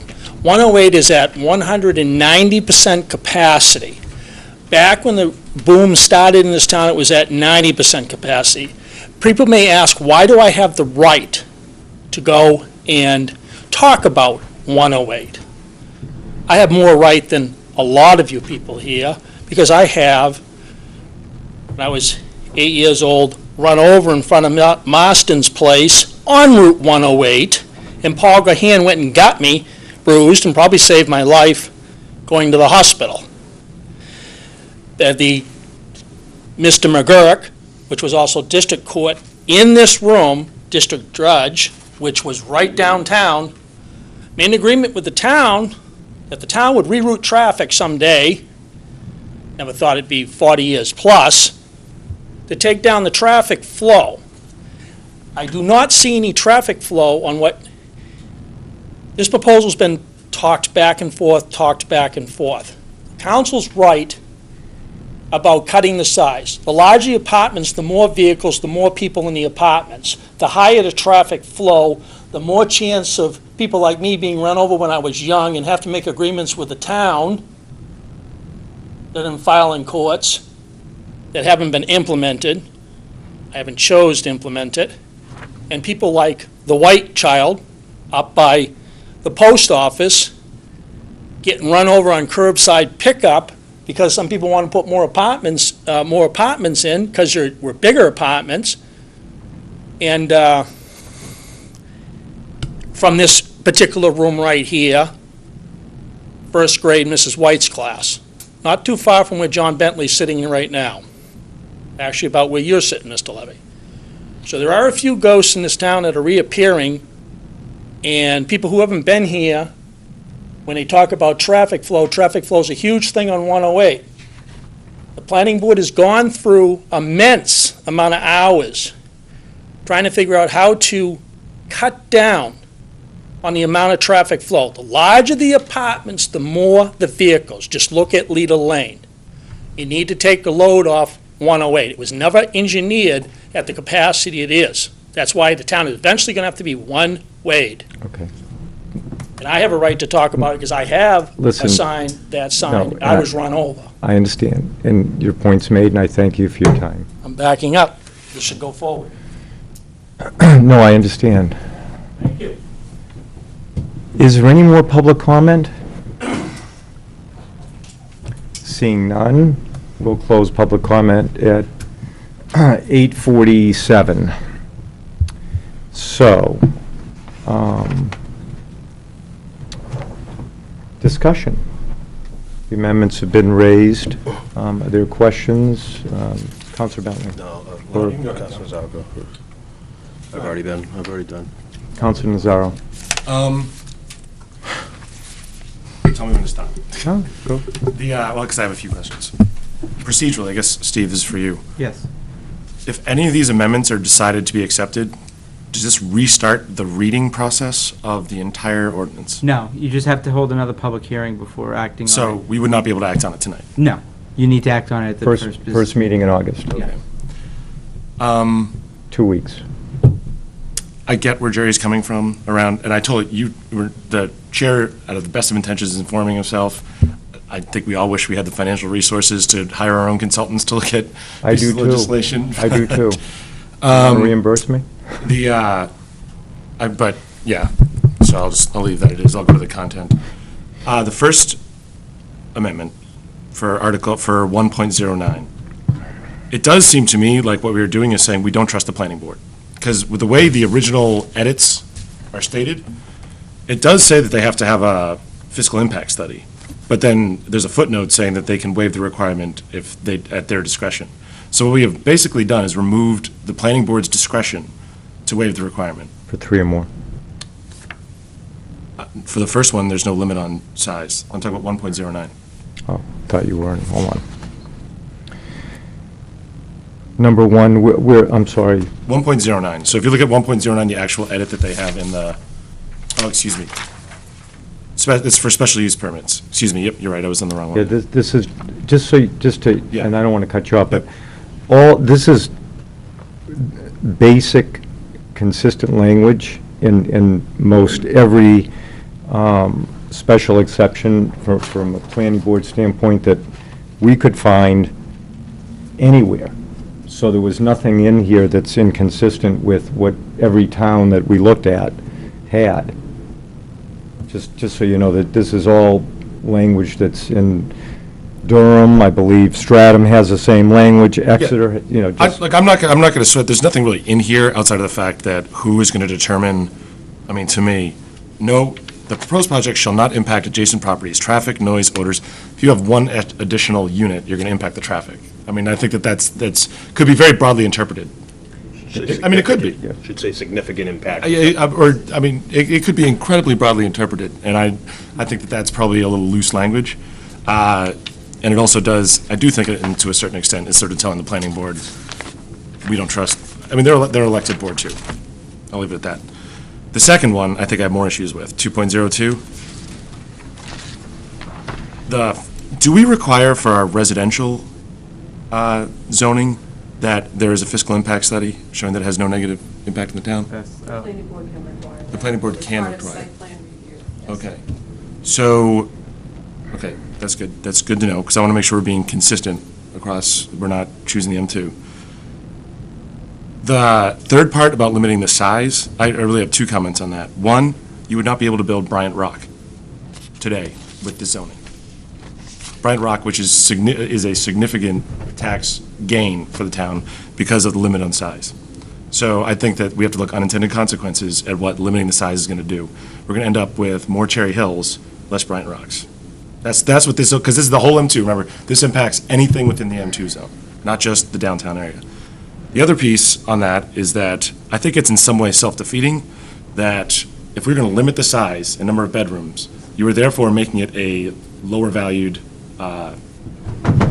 dwelling. So then when you look at the fiscal impact study, it is almost by shrinking the allowed size, you're almost forcing it to be that it'll never pass a fiscal impact study. You're not affording the opportunity for them to create units that will allow it to be a tax gain, a positive for the town, as opposed to a draw.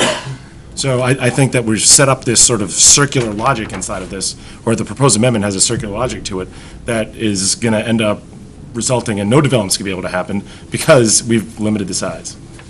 That's my read on it. It's just to, because the actual numbers, if you look at Mr. Mayberry's study, it's really the other way around. You know, he actually stated at, at that meeting that we had, the last one, that the way to make the commercial pay for itself, so to speak, meaning to have a positive fiscal impact by putting the commercial on the first floor, was to limit the size of the bedrooms. That's a direct quote, and I have the time that he said it, but the point is, the 2 bedrooms and the size will actually make less of a draw or cost less in town services for whomever it is that's going to do this, and it's for 3 units or more. So if someone is going to build 3 bedrooms or more, it's going to actually cost, and I'm not going to run through all the Mayberry numbers, but it was significantly more money for a 3-bedroom or larger than it was for 1 and 2 bedroom. So I didn't go to 1 bedroom, I stayed at 2 bedroom. The rents came up at the last meeting, that were brought up. I think you mentioned $400 for rent, and other people mentioned numbers. The rents that we're getting in town are between $900 for 650 square feet, or up to $1,375 for 1,100 square feet. Right.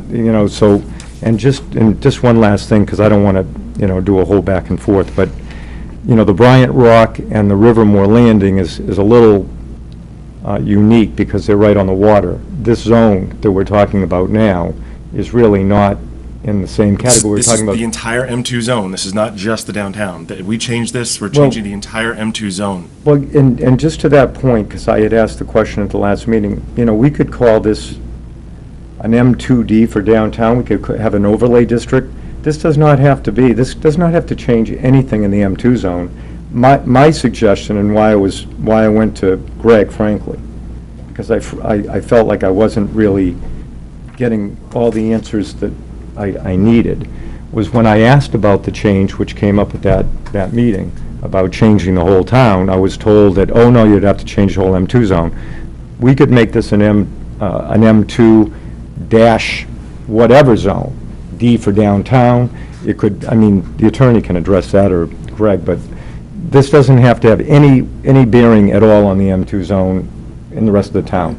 This could just be, Diane could speak to that if you want to, Diane, but. You would have to give us direction on how to change the map for the public hearing, so you could implement that. Yeah, I would, personally, my thought was to leave the map alone and have, you sort it out with either the attorney or whomever, but I would, whatever's easiest to do, whether it's an overlay district or whatever, that's how I would do it. And then if this zone is expanded, which it was my understanding that, down the road, they may want to expand the zone further, either to the north toward Durham or to the south toward Stratham, that could be part of this new zone that we're creating, or, with these rules. So it was not my intention to, kill any projects. And the other thing is Bryant Rock doesn't really have a commercial component. Right, but this is, it's could be potentially something like that built within an M2 zone.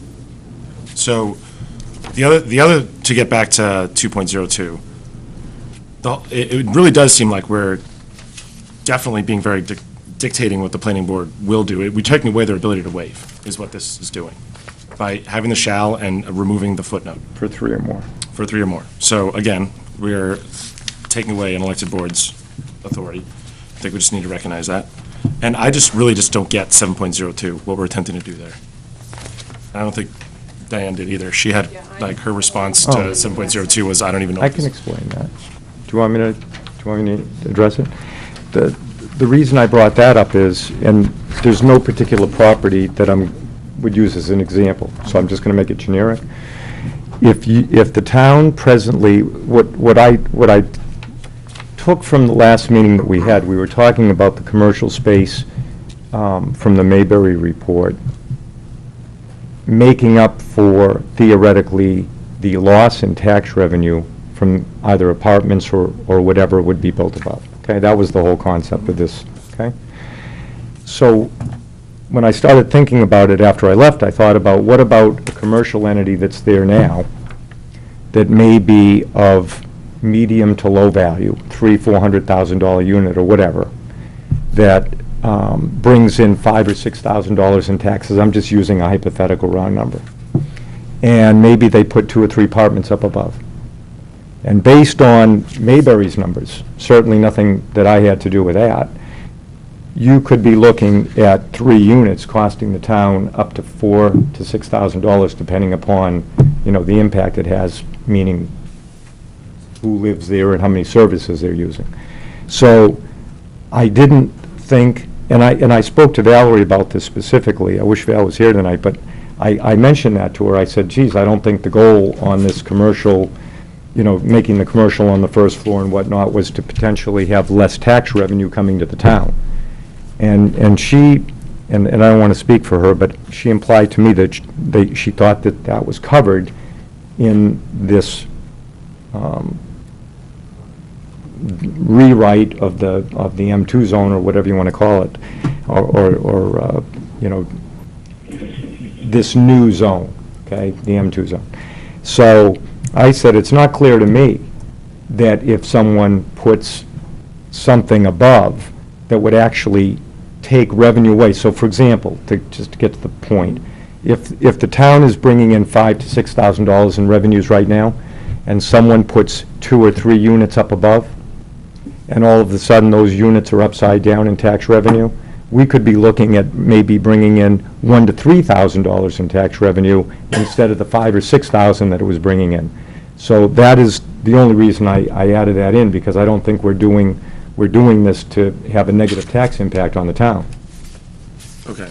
That is exactly the inspiration for it. So. Okay. It seems like we have chosen a single rabbit hole to go down and address with this edit or this addition. But that's not a rabbit hole. I mean, if you have a commercial property presently, and you put several units up above, and you believe the numbers that we were given by the Mayberry report, it's going to impact. I guess now, if it doesn't impact, to your point, Phil, if they built 3 condos and it was tax neutral or it was tax positive, there wouldn't be any problem. I guess my question is, when you actually look at the actual zone, the buildings inside that zone, what building is this addressing? I feel like this is a solution in search of a problem. There's really no building where that could actually happen in this if we're making this its own little zone, like a downtown zone. I just don't know of a facility within that where this could actually occur. Well, I'd rather not get into specific properties, but but if it's expanded down the road theoretically, and there are other properties there, it was just to me a safety net. It wasn't done for any specific entity. It was more from my perspective for a safety net for the town, because I don't think we're doing this, and I don't think it's going to have much of an impact, because I don't think there's, like to your point, there's not that many entities that this will affect. But if it should affect a building, I certainly don't think we want to have a negative tax impact. Yep. So, I mean, to me, I think it does matter, like, what it actually is going to affect inside our new proposed downtown zone or whatever, exterior downtown zone, because I think unnecessary laws make the necessary ones less valid or weaker. Yeah.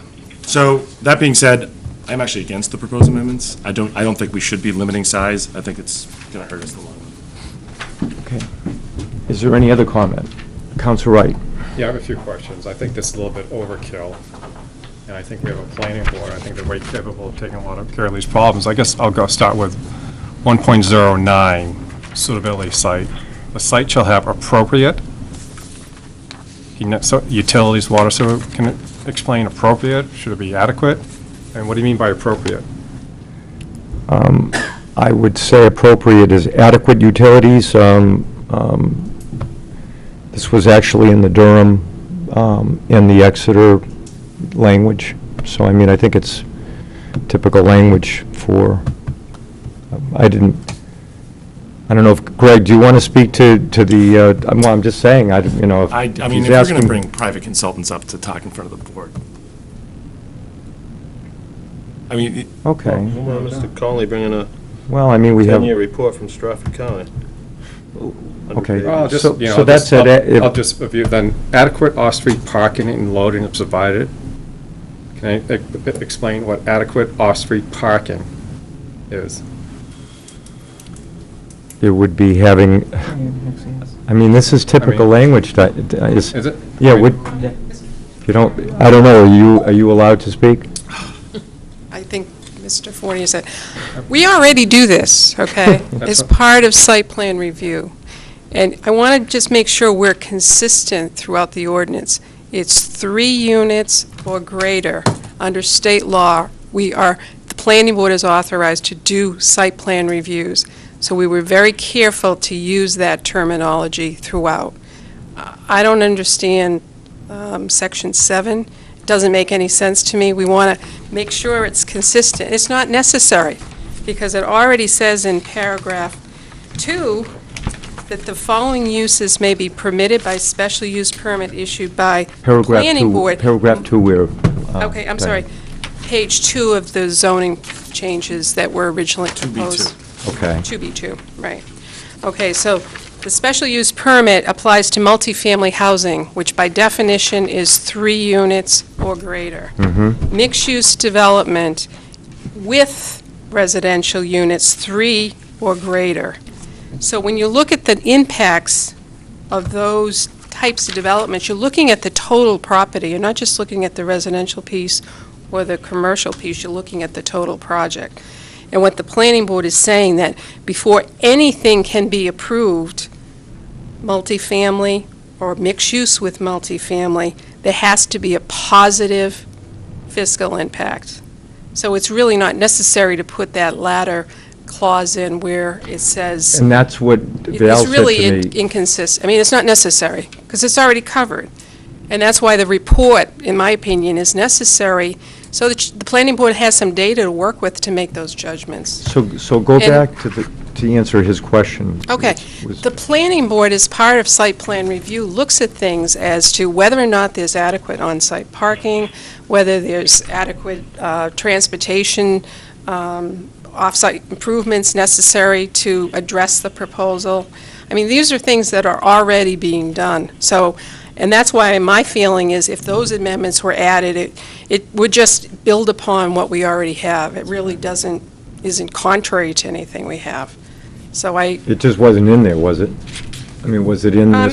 It's in the ordinance as a whole. As a whole, any multifamily housing development has to go through a site plan review process, and the planning board looks at, is there adequate parking? And that's the purview of the planning board to make those kind of judgments. Is there adequate water capacity, sewer capacity? Are the It's all- roads we already have it, adequate to correct? handle this? I guess the planning board already has that authority and uses it. And sure, I think this is good to include in the zoning, just to put everybody on notice that that will be looked at as part of the process, but I it mean, I really didn't is see it. superfluous. I didn't see it in what I looked at in the It is in the town's site review regulations. I didn't read. I read what I was given. And they're already, Diane, required to do the fiscal impact. They're not required to do the fiscal impact, but the planning board could ask that as part of their site plan review authority over site plans, if they felt it was necessary. It says right in the, I'm sorry. Yeah, It says right in the current revisions in 22B, 2, the granting of such permit shall require the planning board to find that the proposed use is consistent with the purpose of the district, is suitable for the location proposed, would not cause significant adverse impact, and meets the conditions set forth below. First one, preparation and acceptance by the planning board of a fiscal impact statement. I mean, it's in the proposed I know, amendment. but then it said it may waive. I think that's. Right. Yeah, I mean, we're basically saying the planning board, I don't know, I already said that. Well, then okay. I guess it's a matter, I guess it's a matter of feeling comfortable. We're saying we don't trust the planning board. I think that's Counselor Bentley. Can I finish? Oh, I apologize. I didn't- That's it okay. just took- Sorry. All right, Excuse me. I guess on section, it'd be 2.02, why did you say you limited it to 2 bedrooms? It'd be add to, you'd mentioned, it shall not exceed 12,000 square feet and not have more than 2 bedrooms. 1,200 square feet. 1,200 square feet. And no more than 2 bedrooms. Yeah, why the 2 bedrooms? What, Well, I based it on the Mayberry report, which reflected that 2 bedrooms would be less onerous or cost less as far as services to the town. and by services? Well, it's right there. If you look at the note, it says, the Bruce Mayberry study provides that the break-even or assessed value per unit for multifamily would range from $105,000 to $155,000. Table 3 summarizes the average assessed value per unit for multifamily in that range or size from 800 to 970 feet. These assessed values range from $68,000 to $82,000. The current Newmarket tax rate of $23 at $1,000, using a mid-range value, which we used the middle one that Mayberry provided, would result in a negative fiscal tax impact of $1,371 per unit, or $41.13 for 3 units. So for every unit in addition to that, you would have, I mean, if there were 6 units, it would be a negative tax impact potentially of up to $8,000.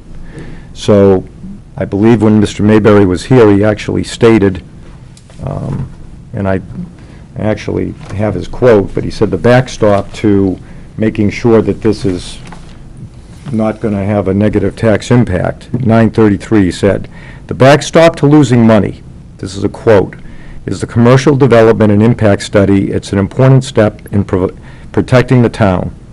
He went on to say the other way to limit the town's exposure would be to limit the units to 2 bedrooms and limit the townhouses to about 1,200 feet. So I used the information that was stated at the meeting on a study that was done by Mr. Mayberry, because I had concerns, and it is my opinion. I just think it's too restrictive. Well, I think at the last meeting, we heard that, you know, the rents were going to be impacted, and we were going to, you know, look at $400 apartments, and I believe other people made comments about the fact that we wouldn't get top dollar, and they would, you know, be well under $1,000 for rent. There's nothing to support that argument. The rents that we're getting now in Newmarket for between 650 square feet and larger are between $920 and $1,275, and they're up to $1,375 at the Cheney apartments, and those are 2 bedrooms on Bennett Way. So, I mean, I'm not going to. That's my position. That's how I feel about it. We're all entitled to our opinions. If you think 3 bedrooms or 4 bedrooms is better for the town, it does contradict what the Mayberry study stated and the revenues for the town, and I think it'll make it even a harder test to pass the impact study, frankly. But I think we have, we're approaching 60% now, and I think this is. So you're using this, do you have a page for the 600 on Mayberry's report? Page for the 600? Yeah, with this information on the 600. What is the average rent in, It was Table 3. If you look at Table 3 and Table 2, that's where all his data came from. is there a page for that? Of his study, it's on page 3 and 4. Page 5 of the PDF.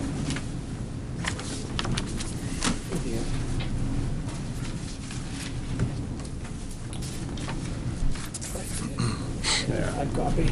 All right. And then I believe Mr. Nickerson, at the same meeting, stated that the two-bedroom units would not be an unreasonable amount of bedrooms for the area. It's consistent with the reality conditions for the market, et cetera. So, I mean, I didn't just pull this No, I'm just, out of my hat. no, I didn't say you did that, so, let's just, you don't have to cop an attitude. I'm not. Sometimes you are copping an attitude, I'll tell you that right now. My main concern is, you're limiting the size of an apartment in Newmarket. And you're saying the 600, on the 600 square feet, how many units in Newmarket, percentage-wise, in 600 square feet?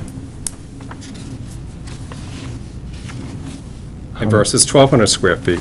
I believe there are more 1,200 square feet apartments in Newmarket than the 600. So why is that? Well, you're gonna get more rent for a larger apartment. You put a larger apartment in there, you get a more tax-based dollar. That's my point I'm trying to value. But the rents at 1,000 and 1,100 square feet throughout the town are in excess of $1,000, between $900 and $1,300, almost $1,400. What's the average rent, though, in town? I believe I brought that, I think the average rent in town is like $1,200. I mean, you're taking the 600 square foot apartment, and you're using that as a figure, correct? No. No? I'm using the rents that I saw online. I used two numbers. All right. I used Rockingham County, which there was the New Hampshire Housing Finance Authority study, which showed Rockingham County was roughly $1,300 for rents for the whole Rockingham County. And then I looked at units that were commensurate in size to what I'm proposing in the amendments in Newmarket that were getting between 900, it was between 875 from 650 feet. So a 650-foot apartment, give or take, was getting around $800 in that vicinity, Right. up to 1,100 square feet, which was getting up to $1,275 to $1,375. So I don't think there's anything draconian about people getting top dollar. Oh, I think there is. I think it's too restrictive. I'm not for any of the amendments, I'll say that right now. Okay. Are there any other comments? I was on. Councilor Bentley. To me, it's not a matter of not trusting the planning board. It's no more than we don't say some hot dog vendors will come before the council. We say every hot dog vendor will come before the council.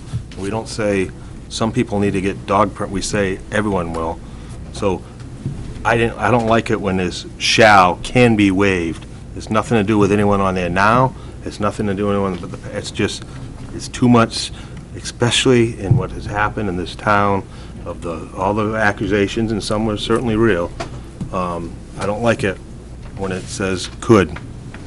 This person, maybe you waive it, and this one doesn't, and the next one doesn't, and that's when you get in trouble. That's why you have wording, so you can't have someone come after you and say, well, you didn't make him, but you made this one here. So it's nothing to do with trust of the planning board. It's that either everyone should do it or not do it, and there shouldn't be discretion at all. I don't believe. But that's it on that. Any other councilors? Councilor Carmichael. Yes, I agree with Councilor Bentley. I agree with just about 95% of this, but it's enough to say, yeah, I'd run with it, and let's get it done, and let's vote on it the next time and move on. I also want to thank Mr. Nickerson and Mr. Decker for their patience. I was on the planning board last February when you came in and started presenting. I thought it was going to go a lot quicker, and I was on the council and said, yeah, let's move it on. I just think that this needed to be critiqued. It's been critiqued, and I'm ready to vote on it when it's ready. Councilor Pike, do you have any comments before I call in any other councilors? Yeah, I'm having a really hard time hearing very well. I'm just trying to follow along. I'm sorry about that. Do you have any comments, pro or con? Well, I am in favor of limiting number of the size of the units in general. I agree with the comments that say that, I think we're trying to find a middle ground that I still go back to the master plan and the concern when that was done that Newmarket has a great deal of multifamily, and to some degree, having a lot of multifamily makes our tax situation more difficult. And I think if we can find a way to maximize the value of the downtown, but limit the amount of of risk that we'll see an increase in demand on town services and schools, I think that's what most of the citizens would like to see happen here. And so I think the amendments are in the right direction. Okay. Councilor Bentley and then Nazaro. Again, the numbers, and I don't know who, it doesn't really matter, the numbers changed when we originally talked about worst-case scenario. It was, the worst-case scenario would be, and I could be way off, 36 units, and then it went to 48 units. It was about 90, and then it went down to 47. And it changed, and some other things changed, and the worst-case scenario on these 3 lots, for instance, would be 2, and then it's, by looking a little deeper, some of them came back like whether it could be 6. The thing I'm hearing, with knowing what we're doing with water, knowing what we're doing with sewer, and knowing the school issue, some huge, talking $100 million of issues there, and now people are already talking about the golf course, more impact on services, more impact on school, a school that was already overcrowded. I don't think it's unreasonable to try to limit to 2-bedroom apartments. It's, I think it's the fiscal thing we're doing. We're paying for the years of the last 30 years, not having stronger zoning. There's towns around us that limited way back, and we didn't want to do it, and people sat here 30 years ago, said it's unconstitutional, it's free enterprise. But there's towns around that limited permits and didn't build like we did, and we have no land for the school, no open space, and to limit something to 2, again, it's always all or nothing in this town. It's don't do anything or do everything. Whether we're talking about the school or talking about this now, and I think there's somewhere in between. And I think this is a good compromise to what's out there. And we have someone who came here tonight who I'm sure is frustrated, and his attorney said, this is normal, this is what people do, and I would support it, and I would be on board, and I would do it.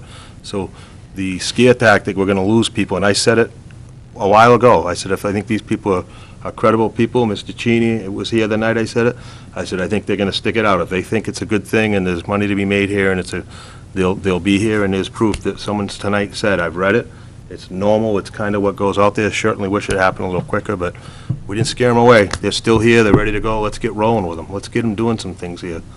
And to ask for some of these things, Mr. Allen brought it up, it was brought up by the chair before, about maybe we can talk about some creative things with parking, with something down by the river. I think the whole time we've been trying to look out for the best overall interest of the town, so I'm going to support it, and that's it. Councilor Nazaro and then Pickering. Well, he hasn't spoken yet, if you want. Councilor Pickering. I think many of Newmarket's problems started way before zoning came into this town. Once we got the zoning in place, the cows were already out of the barn for a good portion of the problems that were created. To strengthen up what we have, I don't have a problem with that whatsoever. I do not see an adverse effect by what is being proposed. I also agree with Mr. O'Connell that it's too bad that, we're at this late date to come up with this. I think it should have been done concurrent with the planning, with what they were doing, and it is what it is, and I think we have to deal case by case, and I'm ready to vote, and which isn't tonight, I realize that. We can vote to move it forward. You'd be voting on amendments Correct. tonight, so these are the... And just one thing before, Councilor Nazaro, if we do vote for the amendments, I would defer to the administrator or to council for, should we do it through a overlay district, or what would the most appropriate if someone wants to? That's, I actually asked the planner and the attorney. Well, Yeah, what's the process to, then we need to amend it to include it as, this as an overlay district, correct? Do we need to be specific on the exact lots that are in the overlay? Yes, we do. Do you have that accessible? Aren't they all defined in what's written in the, We'd have to redo the map, basically. But would, I guess my question is, does this delay us after the vote from August 7th? Is it something we could recess and figure out now? Diane, just before you say that, it says here, maps U2, U3, and U4. Could we not use, those are the maps that Mr. Mayberry said were being affected? Those are the tax maps. Yeah. That include several parcels. There's a map that's attached to the original rezoning proposal. That's what I'm asking. We'd Can we have to just, I mean, you need to decide, and typically these are planning board decisions, Oh, but well- you would have to decide, is that, do you like the boundaries that we have? Do you want to do it as an overlay district? You had suggested an M2A district.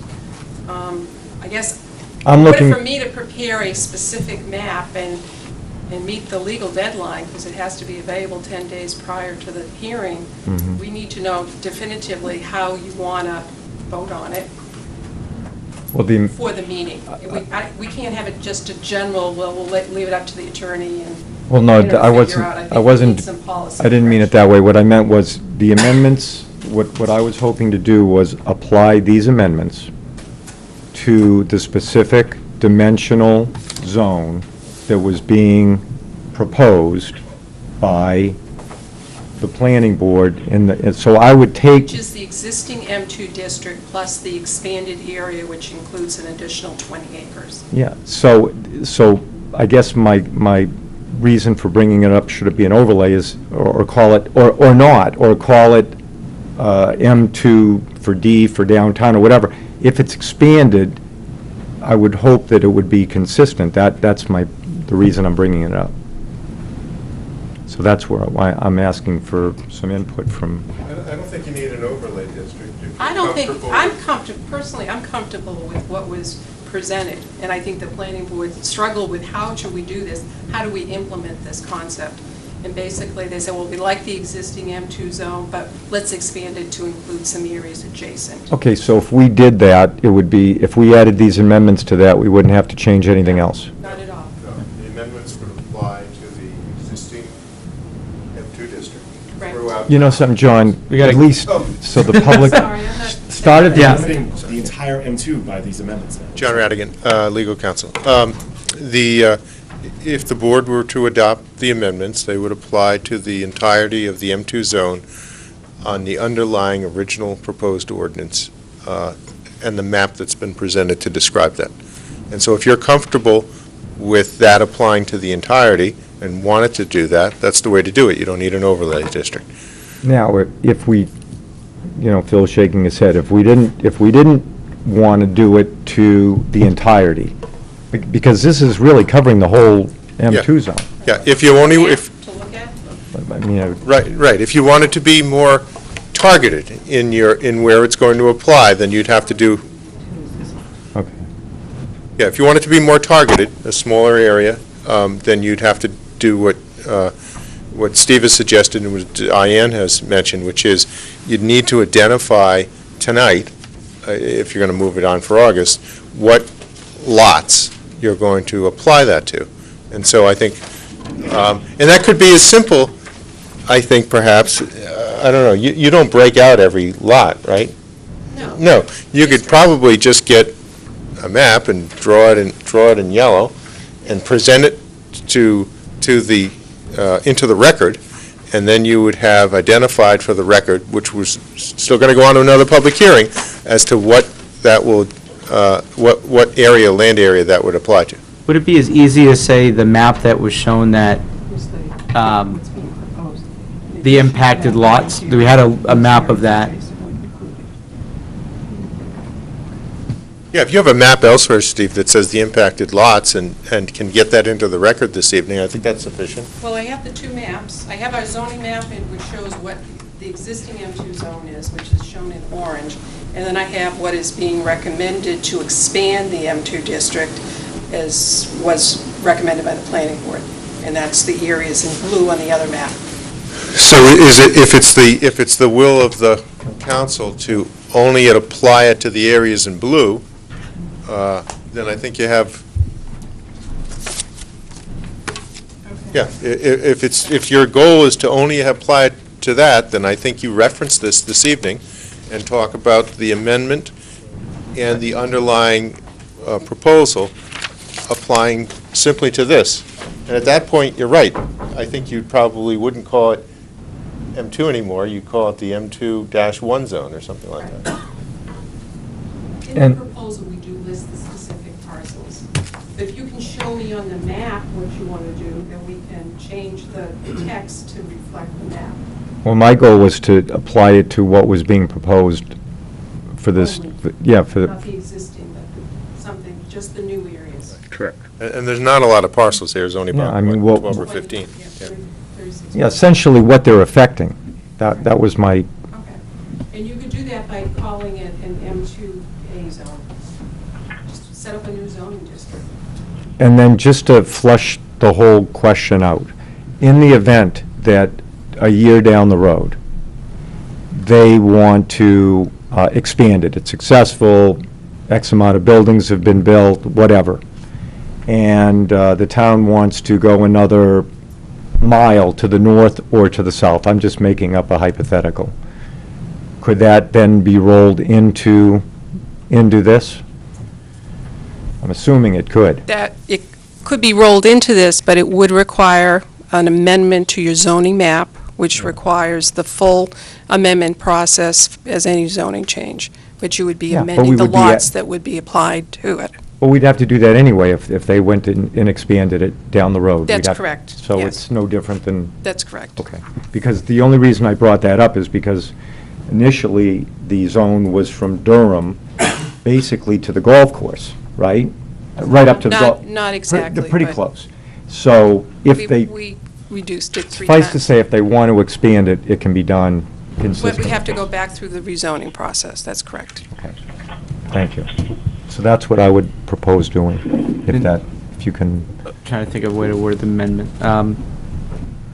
I would say, first I would ask that you do the amendment to it, so to create the M2A zone. So this only impacts those parcels indicated on the map provided or something. Yeah. Route 108 corridor. Am I close enough to, Yeah. as I look the attorney? Okay. Can, So if that's, first I would say, make the motion to create the overlay district. That way, No, it's. No. I'm sorry, new district, sorry, thank you.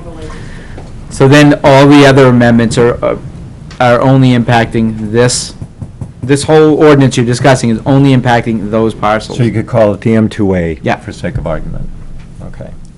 And then if we adopted it, then it would apply to it, and we could still vote on it the first meeting? Yes, in if you do that August. tonight, yep. Okay. It's still open for public, am I correct?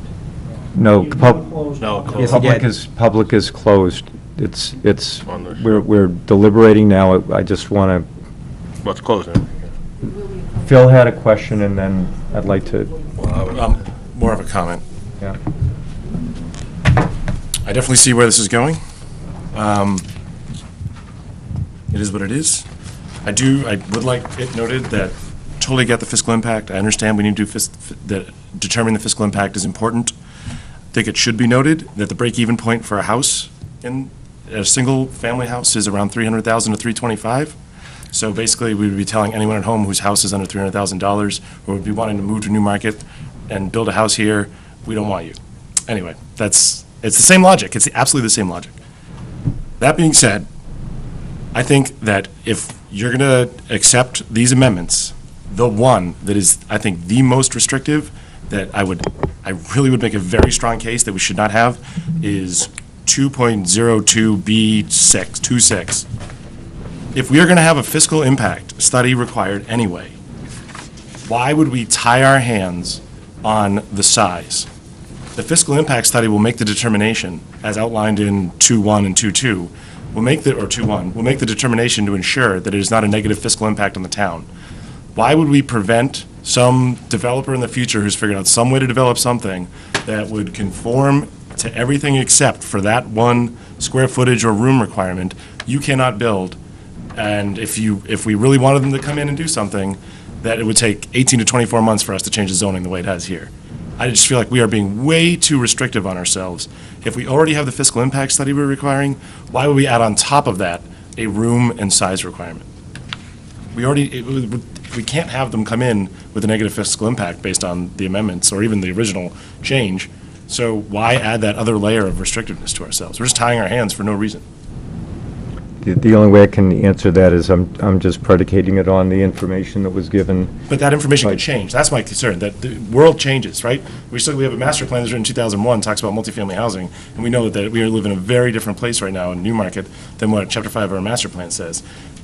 Why would we tie ourselves down to what the current data is in 2013?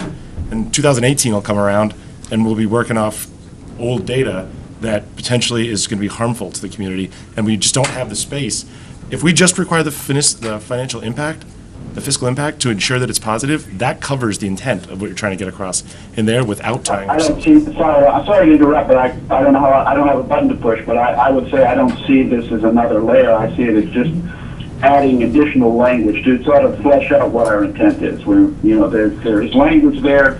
It seems to be widely used in other towns, and it's not adding another layer, as Diane said previously. This is sort of standard what a zoning does, but we're just trying to make sure that it's stated in there what the expectation is, that this is going to fit in, that it's not going to overburden the facilities of the town, and so it's not. I don't see it as another layer. It's just additional language to make clear what our intent is. But Dale, if we already have a fiscal impact requirement, why then add on top of that, plus you can only make this many rooms? Because the fiscal impact... It's not just financial. We want whatever development happens to fit to be an addition, a positive addition to the town. So it's not just dollars and cents. Dollars and cents are really important, but that's not all it is. I just don't understand why saying someone can't have a 1,500 square foot condominium is going to be a negative impact on the town. And that's what this is saying. 2.26. I think we're trying to find a middle ground, and I think we want to. We're going from a master plan that said we have too much multifamily. It's adding, it negatively impacts our tax situation. So we're trying to find a way to allow redevelopment without allowing any size apartment that wants to come in, and what the concerns are there. I think we've talked about this issue quite a bit, and we may not all come to an agreement on it, but I think this has been well debated. Yep. I couldn't agree more. I'm on. I shut it off myself. I was before Phil, but he got cut off before, so I shut mine off, but I'm on. Councilor Bentley. I found the notes while we were here. This came to us in February, and Val said clearly it took him 18 months to do it. And that night, I said, it took him 18 months to do it. They can't expect us to do it in 1.8 weeks.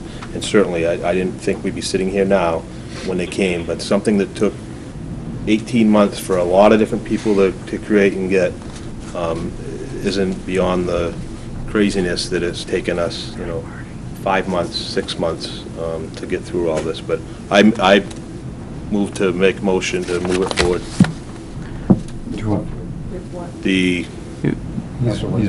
Procedurally, what you should do is make a motion on each of these amendments to vote them up or down to amend the original ordinance. At that time, it goes to public hearing, and the final vote on this is on August. First meeting. First meeting in August as amended. You have these three, and plus you have the one of creating the new zone that we just discussed.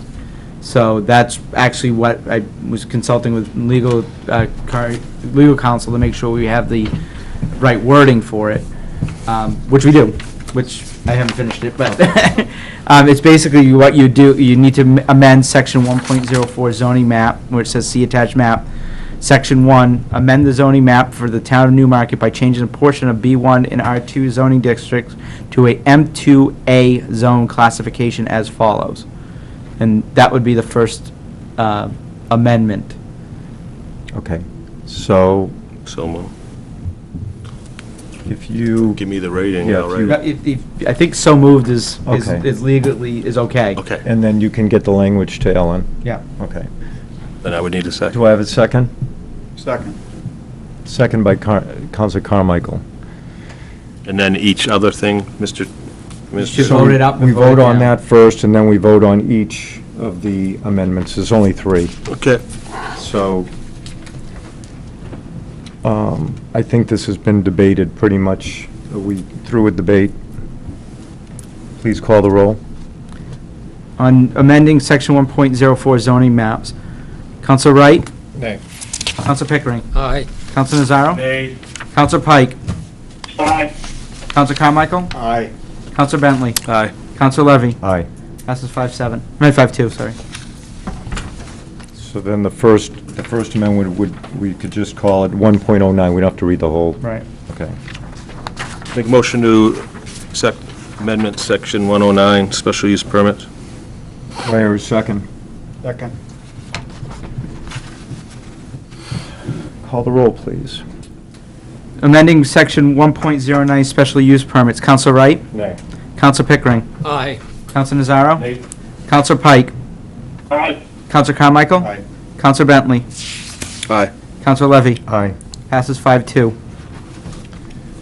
And Motion the- to accept amended section 2.02 M2 zoning district. Do I have a second? Second. Call the roll, please. The vote on amending section 2.02, Counselor Wright? 7.02. No, 2.02 first, 7.02 is the Oh, third. Okay. 2.02, Counselor Wright? Nay. Counselor Pickering? Aye. Counselor Nazaro? Nay. Counselor Pike? Aye. Counselor Carmichael? Aye. Counselor Bentley? Aye. Counselor Levy? Aye. Passes 5-2. And then the last one is 7.02? Correct. And if I do this, do we discuss that ever again? You can discuss it. We could discuss it at the, well, we could discuss it after you make the motion, or we can do, and also we can discuss it at the public hearing in August, because it's going to go on the August. So this is just to move it forward then? Yeah. No, you're amending the ordinance. We're amending it, and then, This is, as soon as this is done, the amended ordinance is the one you vote on in August. That last, Okay, then Diane. Then can I ask I need to Diane? make a motion first to get it on the table. Okay, sorry. Make a motion to move forward section 7.02 mixed-use development. do I have a second? Second. Discussion. Diane, if you could please explain your memo to us and what you think, is there, we don't need any of this, or we could change private, or one sentence, or I'm lost on the, I guess I'm not sure of what the intent is On of 7.02? the amendment, because the way the ordinance is structured, mixed-use developments, 3 units or greater, have to have a positive impact, or a multifamily Is it- can I just stop residential you there then? has to have a positive impact. So I guess I question whether it's redundant to have another amendment in section 702. And plus, we've been talking, the statute talks about site plan review for residential applying to 3 units or greater. And the language that's being proposed is 2 units or greater. And I think we want to be consistent in how we refer to multifamily housing. Can I And just? By having 2 or greater units, it's not consistent. The council has before them, it says 3 residential units or more. Just to make sure, I think that may have changed between your memo and the council okay. has. I didn't see. It's now consistent with the rest of the, So everybody agrees that it should be 3 or greater units? Yeah, that's 3 yeah, that's residential. what it says. I think that's why part of my confusion was, Diane. Diane, it reads, existing commercial properties in the zone shall not add 3 residential units or more unless it can be shown by completion of a fiscal impact study that it has a positive impact from the current tax revenues to the town, to positive tax impact. But that's already covered in section 202E, permitted uses. So it's really, 202. it's really not Wait a minute, necessary. 202 what? Okay, section 202 M2B, Yeah. where we talk about permitted uses. And it talks about the following uses may be permitted by special use permit. Multifamily residential, mixed-use development, 3 units or more, and the condition upon which those 2 categories are allowed is only if there's a positive impact on the town. So if there's a negative impact on the town, then those uses wouldn't be allowed under the special use permit. Okay, and that was the question I had when I spoke to Val about it. So if you have something that's pre-existing. Right. And it brings the town, just for my hypothetical, it's bringing the town $4,000 of taxes. And someone wants to put 2 apartments above. It wouldn't require a special use permit under the current ordinance, under the proposed ordinance. Sorry, 3 units. Okay. 3 units. And let's say it was bringing in 5,000. I'm trying to, okay, so. We look at the entire mixed-use development. So if When we, it's. when we say, when we say a positive impact, we're looking at a negative Can I just impact get the would whole, have. can I just get the whole question out? Forgive me. If the revenue is bringing in $5,000 in taxes, and 3 apartments come in, and they have a negative impact of $1,300, just for the sake of the hypothetical. Each apartment? Total, each one is Okay. $1,300, which would be $3,900, okay? It would still be bringing tax revenue, in my hypothetical, of $1,100, correct? Do you understand my point? My question, and I asked this that day when I brought this up, you could interpret that, is it still bringing in positive tax revenue? Okay, but that's not what this means. Because what it's, positive tax revenue means you look at the cost of providing municipal services to the development versus the income that is coming in from the revenue. If there's more revenue coming in than taxes, then you have a positive impact on the development. And that's why I added impact from current tax revenues. But that's not what we would be looking at projected tax revenue, not existing tax revenue. Because a building that's only $500,000 is worth X, but when you add the apartments plus the additional valuation of that, it's worth Y. And what do you understand? I'm trying to get both, that's why. But I'm looking at the costs versus benefits, so to speak, okay? The cost to the town versus the revenue that the town is going to receive. Yeah, I've added that in. If it's in the positive, I've added that in. regardless of what the uses are, then it would be allowed. But what Council Levy's trying to get across is that if it's in less of a positive than it is today, it shouldn't be approved.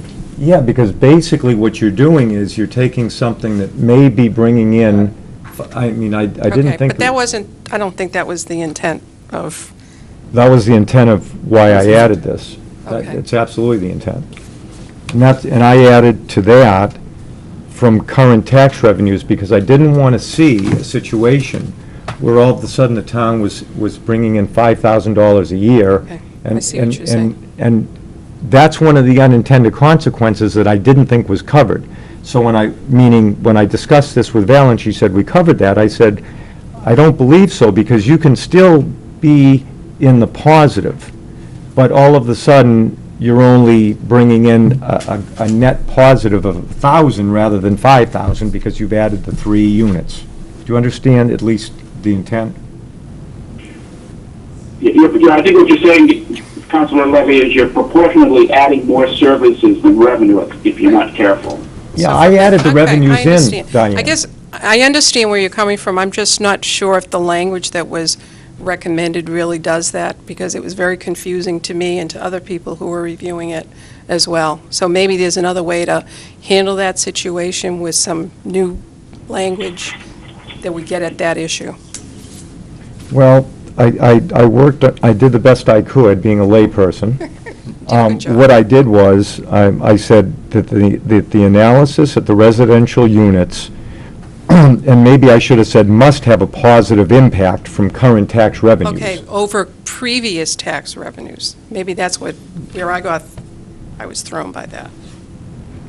I mean, I don't... Or the tax revenues associated with the current use. Yeah, because I don't want to see the town end up, I don't think anybody here is trying to see the town end up with less revenue. That's not the goal of this. No, I hear what you're saying. I guess I'd like to think about the language and the wording. We can't, in order to have it for the next meeting. Well, no, I'm saying let's Oh. think about it now. Maybe You change legal it now. counsel could Right, yes. work with us to get it to a point where we could vote on, or you could vote on it. Councilor Nazaro. What we are saying, though, is that for a private developer that will create a development that still will have a net positive for the town, if it's not more of a positive than it was in the previous building, they can't do it. Absolutely. Absolutely. Private business does not exist for the town. It exists for itself. But if we're changing zoning to allow the town to end up at, in the example I gave, maybe $1,000 or less dollars from $5,000, how does that make sense? Why would the town allow something like that to happen? Because they're a private individual that owns that piece of property and should be able to develop as they want, as long as it does not create a negative tax impact. Not negative from where it currently sits. That's a private piece of property. They should be able to develop it as they see fit. But we are allowing them to add something that they wouldn't otherwise be able to add. And that is under the current zoning, and that is the reason I thought we were doing this whole thing. I totally get that, but, I mean, for one individual, I really don't think that, I mean, we're being dictatorial at this point. We're making town over everything. Town's more important than personal. Well, taxpayer. I think the language is a little over the top, dictatorial. I think, and I really don't mind being criticized. I'm not saying you, I'm saying the language is dictatorial. Yeah, I'm happy being criticized at this point. I guess my feeling is, the whole goal of this rezoning was to have a positive tax benefit for this town. So when we get into all this stuff about dictatorial, et cetera, when Mr. Mayberry is using terms like your backstop to having this have a pejorative effect on this town is a fiscal impact study, is limiting it to 2 bedrooms, is limiting the size. All of those things are on the table. Those are credible issues. Those are all being brought up by a consultant that I had nothing to do with. So, from my standpoint, and if the rest of the council wants to, let someone take a building that currently doesn't have the ability to put apartments in it, or condos or whatever that could end up going upside down in tax, don't vote for it. But from my standpoint, I can't imagine why we would pass an amendment or make a change in the town zoning that is ultimately going to have less revenue coming to the town, personally. That's just my take on it. Yeah, I think that the zoning change is for in toto, but if for one particular building, it just so happens that it's still a positive tax impact, net positive for the town, but it's less than what the building used to be, and we are talking about such hypotheticals right now, and we're going down really a huge rabbit hole. That I think for the town to say no, because the way the current building is built, you cannot make more money as a person, pull in more revenue, even though it's still going to be a net positive for the town. A net negative, potentially. Net, well, yeah, okay, net negative, but in that actual property, the amount of the draw versus on services versus what's going in will be positive. So you know something? We've thrown it around. When they come back with the language, we can vote on it. If people don't feel that that's worthwhile, because the nexus of why I added that in was taking into consideration that this zone may be expanded. It may have other properties or buildings down the road that we don't have right now on the table, and I did the best I could with what I had to work with. I wanted to try to protect the town as much as I could, without, by the way, affecting, to my understanding or knowledge, any of the current projects that are on the table. There is not one project that's been, for all the rhetoric, there isn't one project that anybody has brought before the town or the planning board so far that will be impacted by this in a negative way. I get protecting the town. I know we want positive, net positive tax impact on these. I do not disagree with that. But by telling an individual that unless we make more money, they can't make a change that'll help them as an individual, it to me is over the top. Okay. You're entitled to your opinion. I don't know, I don't understand the more money thing, Phil, Councilor Nazaro. Well, the way this is, that what Councilor Levy is trying to say is that if there's a building that's making us $5,000 today, and they're gonna make renovations to it, and it's gonna make us $6,000, but then it's gonna draw an extra $4,000, so we're still seeing $2,000 net positive for the town, because it made $5,000 for us today, and it's only net positive $2,000 after they make their renovations, we will disapprove it. Even though it's going to be that individual's best interest, their own financial interest, and it is not going to be a draw on the town services more than it's putting in, we're saying, nope, you can't do that, because it doesn't help us more. On their private property.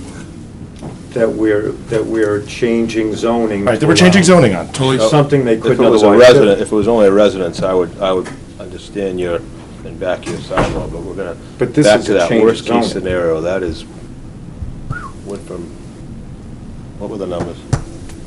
I think you have to have some respect for the property owner. That's where I feel. We're, at this point, considering the town on top of them. I think this is being very reasonable to anybody that wants to put additional units in. But we'll agree to disagree.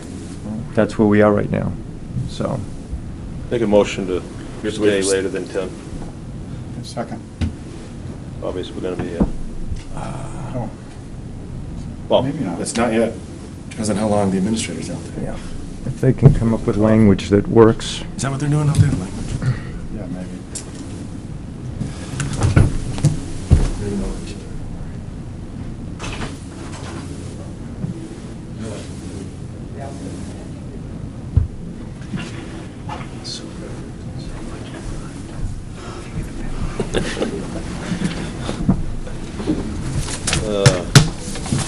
What do you think?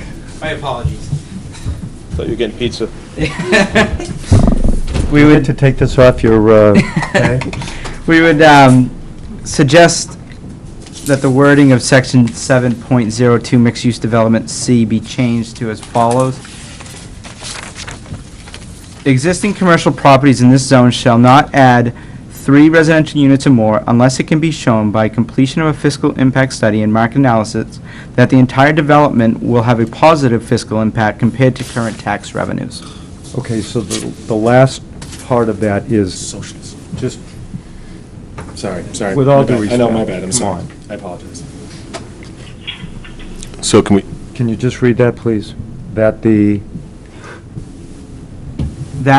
entire development will have a positive fiscal impact compared to current tax revenues. will have a positive, Fiscal impact mhm. compared to current tax revenues.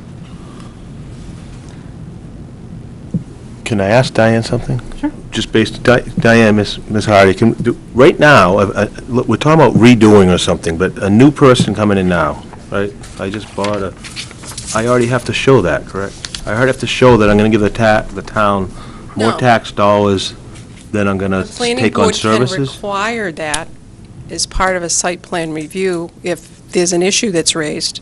But we and get it on the feel that impact it's- fees then? Well, that's a separate issue. We do charge impact fees. So that's where, I mean, we don't usually require impact studies because we have an impact fee system. Okay. But we don't, as a normal, unless there's a special use permit that would be requested, we wouldn't do an impact analysis per se. And we're saying in this case. Okay, that you would have to do the impact analysis to show that there's a positive impact over the previous situation. And I think the language we've worked out clarifies it. No, that's fine. When I went back to the February notes, on that same night was also discussion about change in impact fees. Oh, okay. And I don't want to get into that thing, No, but I but know, we still have that night impact we fees. spoke that Right. this would help, would actually be better than the old way, but I don't want to get into that. So I understand. Thank you. Okay. Thank you. I mean, some of the irony to this is when I brought this up, if you wanted to stay there for one more second, Diane, when I brought this up before, I was told that it was, my concern was being addressed in the language. I didn't see it, Okay. and I, that's why I added this. Yeah, now that, after hearing your explanation, it makes sense, but when I first read the language, I didn't understand. Yeah, and I think with the language Steve has read, I think that really gets at the heart of that. Yeah, So in and I other don't wanna words, be there's got to be redundant. an increased benefit to the town, or else it won't be approved. Which I think is the whole goal of this, we started, so I'll Right. just leave it at that. Yeah, I think that's a good change. Vote. Yeah. Okay.